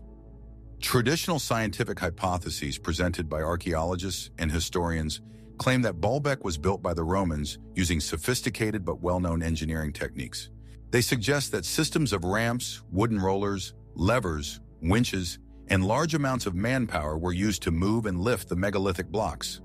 Thousands of slaves or skilled workers, united in organized teams, could gradually move and install these stones.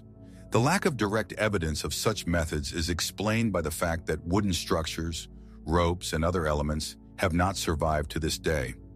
As for the pregnant woman's stone, it is believed that it was left in the quarry due to some defect or error in calculations that made it unusable. The timeline of construction, according to the official version, corresponds to the period of Roman rule. However, the unconventional hypotheses and traditions surrounding the Baalbek megaliths are much more fascinating. Many alternative history proponents claim that these megaliths are proof of the existence of an ancient, highly advanced civilization that existed thousands of years before the Romans, possibly even before the flood. They suggest that these builders may have been giants, as mentioned in local legends and in some ancient texts, or they may have possessed anti-gravity technology or other unknown methods of moving heavy objects. Baalbek is often associated with the lost civilization, or Atlantis, suggesting that it was part of a global megalithic network built by the same architects. There are theories that Baalbek could have served as a spaceport or landing pad for extraterrestrial ships, and its massiveness was necessary to withstand huge loads. Local traditions of the Middle East speak of peoples who came from outside, or gods who came down from heaven, who taught people construction and knowledge. What is really hidden behind the colossal megaliths of Baalbek? Are they just evidence of the incredible engineering genius of the Romans? Or are they the key to understanding much deeper mysteries involving lost technology, ancient giants, or even extraterrestrial contacts? Baalbek continues to rise silently, its massive stones seeming to whisper about worlds that have been swallowed up by time and whose existence we may never know with complete certainty. But their presence makes us wonder about the limits of our knowledge of the past and what ancient man was capable of. Stone coffins of Guangdong, unknown masters, and forgotten rituals. In the mountainous regions of the Chinese province of Guangdong, among dense forests and inaccessible gorges, mysterious stone coffins were found, carved out of hard rocks and located in unusual places, on high rock ledges, inside caves, or even suspended from cliffs. These unique burials, dating back thousands of years, belong to unknown ancient cultures that seem to have left no other significant traces behind. Their amazing skill in stone processing, their ability to move and install these massive coffins in such hard-to-reach places, and the unusual burial rites associated with them raise many questions. Who were these master masons? And why did they hide their dead so carefully, placing them in such inaccessible and mysterious places? And what beliefs or secrets did they seek to preserve by choosing such an unusual form of burial? The estimated age of these stone coffins varies from several thousand years to several centuries BC, although the exact dating of many of them is difficult due to the lack of context. Creating such coffins from hard rocks such as granite or basalt required incredible effort and skill. Ancient stonemasons must have had a knowledge of stone processing that seems very advanced for that time. Moving these massive stone sarcophagi to high rock ledges or inside caves without modern lifting mechanisms is another mystery. Complex systems of levers, ropes, and ramps were probably used, along with a huge amount of manpower. But why spend so much effort on such an unusual burial? The isolation and inaccessibility of these sites indicate that the burials may have had a sacred or protective significance. Perhaps these were the graves of important leaders, shamans, or priests, whose bodies were supposed to be hidden from prying eyes or located closer to the heavens. The main mystery of the stone coffins of Guangdong lies in the true reasons for their unusual location and in the technology of their creation, as well as in the identity of the civilization that built them. Why did the ancient people choose such hard-to-reach places for burial? And what beliefs were the basis of these unique rituals?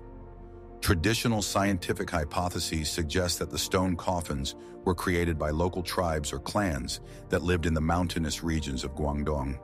Their location in hard-to-reach places is explained by protective measures against robbers or wild animals, as well as symbolic, meaning-elevated places could be considered closer to heaven or the spirit world. The technology of stone processing, according to scientists, was achieved using ancient stone and bronze tools, as well as by heat treatment, heating the stone and then cooling it to create cracks. In abrasive processing, sand grinding, moving the coffins could have been done using simple but effective mechanisms, such as levers and wooden structures. Such burials could be associated with ancestral worship or tribal traditions that required special treatment of the bodies of the deceased. However, the unconventional hypotheses and traditions surrounding stone coffins are much more intriguing. Some researchers suggest that these coffins may have been created by an unknown, highly advanced prehistoric civilization that possessed technologies that made it easy to process hard rock and move huge weights. These may have been the same builders who left other megalithic structures around the world. There are theories that these coffins were not just burials, but energy chambers or time capsules that were designed to preserve bodies or knowledge for future generations. Local Chinese legends about immortals or gods who live in the mountains, as well as about dragons who could move stones, may be associated with these mysterious structures.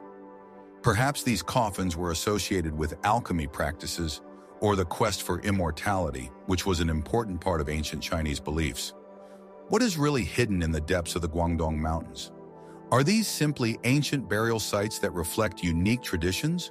Or are they the key to understanding much deeper mysteries related to lost technologies, unknown civilizations, or the search for eternal life? Guangdong stone coffins continue to hold their secrets, towering over the forests as silent witnesses to long-gone peoples whose messages carved in stone we still can't fully decipher. The mystery of the Gobi stone circles, ancient observatories or sacred nomad sites. In the harsh and poorly explored expanses of the Gobi Desert, on the border of Mongolia and China, hundreds of mysterious stone circles are scattered, some of which reach several tens of meters in diameter. These structures, made of rough or rough-cut stones, sometimes arranged in a complex geometric sequence, still remain one of the most poorly understood and unexplained mysteries of Central Asia. Unlike European megaliths such as Stonehenge, little is known about them outside the region, and their true purpose is highly controversial among a few researchers. Who and why built these stone circles in such a harsh and remote area? Were they ancient astronomical observatories, sacred sites for nomadic tribes, ritual sites, or something else entirely whose purpose was long forgotten in the vast sands of the Gobi? The estimated age of these stone circles varies from the Bronze Age to the Early Iron Age, which corresponds to the period when various ancient tribes such as the Xiongnu, Usuni, or other Proto-Mongol and Proto-Turkic peoples roamed the Gobi. These tribes were known for their deep knowledge of the starry sky and their close connection to nature. The construction of such circles, even from rough stones, required considerable organization and collective work, and their location in such remote and often inhospitable places speaks of the deep motivation of their creators. Some circles have clear orientations to the solstices and equinoxes, which indicates their possible astronomical purpose. Other circles contain mounds or small stone structures in the center, which suggests a funerary or ritual character. However, the lack of written sources and limited archaeological sites make their true purpose extremely difficult to understand. The harsh climate of the Gobi Its vast expanses and sparsely populated areas only add to the aura of mystery surrounding these silent stone testimonies.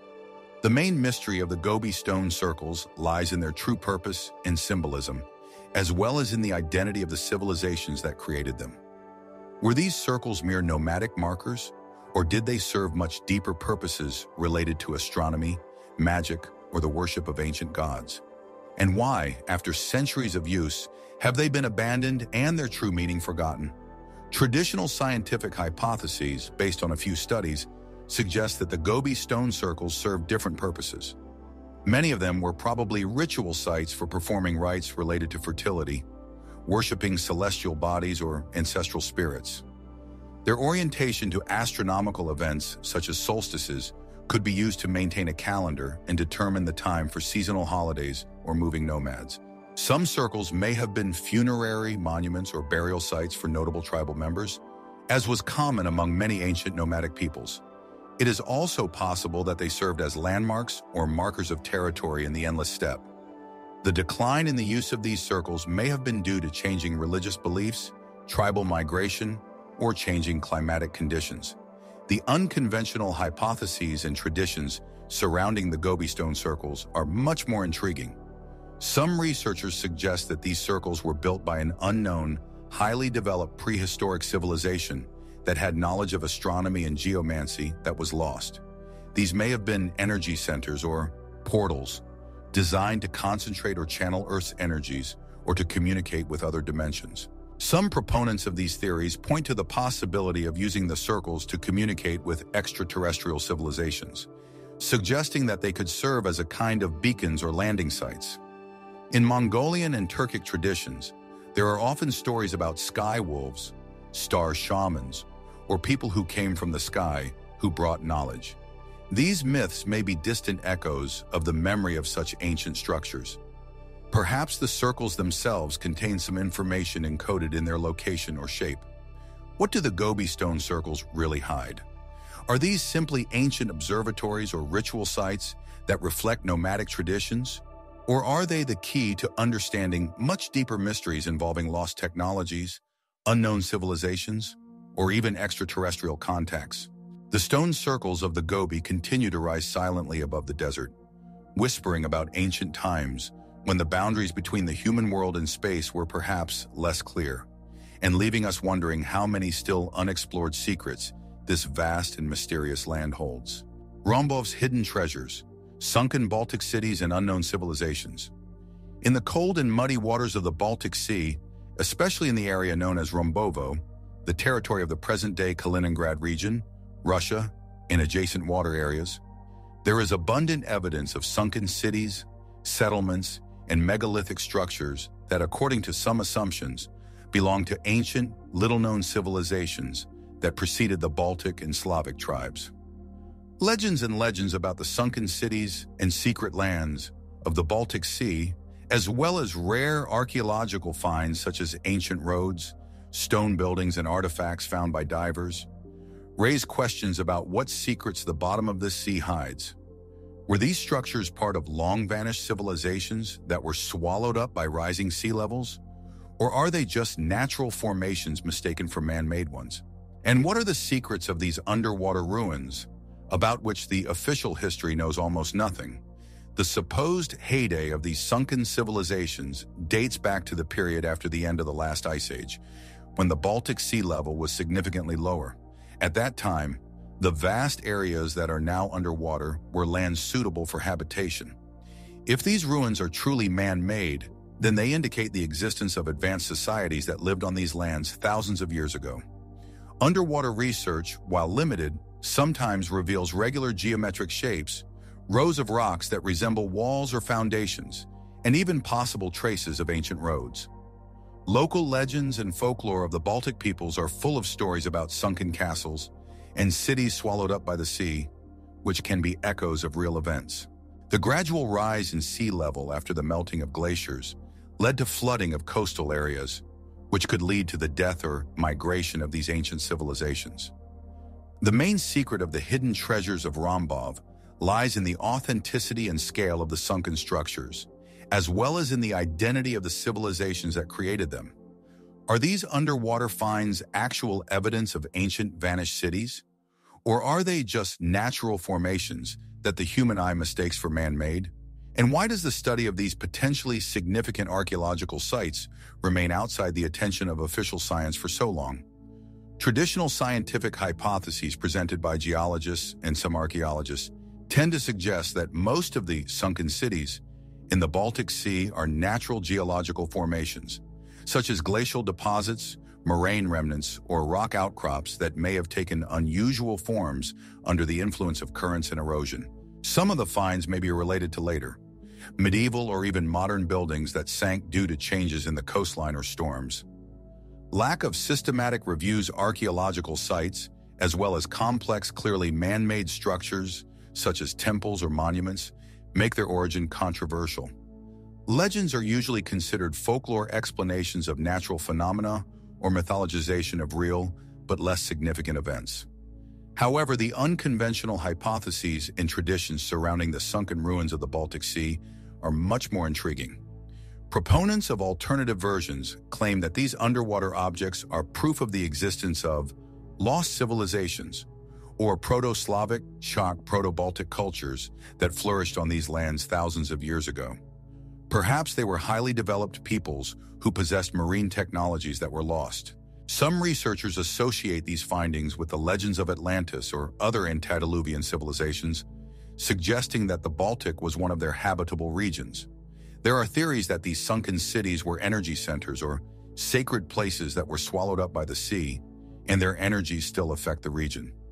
Local Slavic and Baltic traditions about underwater kingdoms, water people, or cities on the bottom can be echoes of the memory of such ancient settlements. What is really hidden in the depths of the Baltic Sea, off the coast of the Kaliningrad region? Are they just natural formations, or are they evidence of great but forgotten civilizations whose secrets are still waiting to be revealed?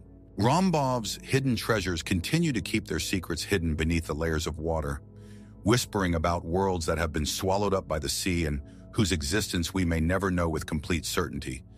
But their presence makes us think about the boundary between history, myth, and the inexplicable.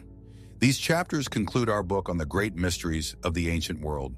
We traveled from vast deserts to the depths of the sea, from mountain peaks to underground labyrinths, touching on the most inexplicable mysteries left by our distant ancestors.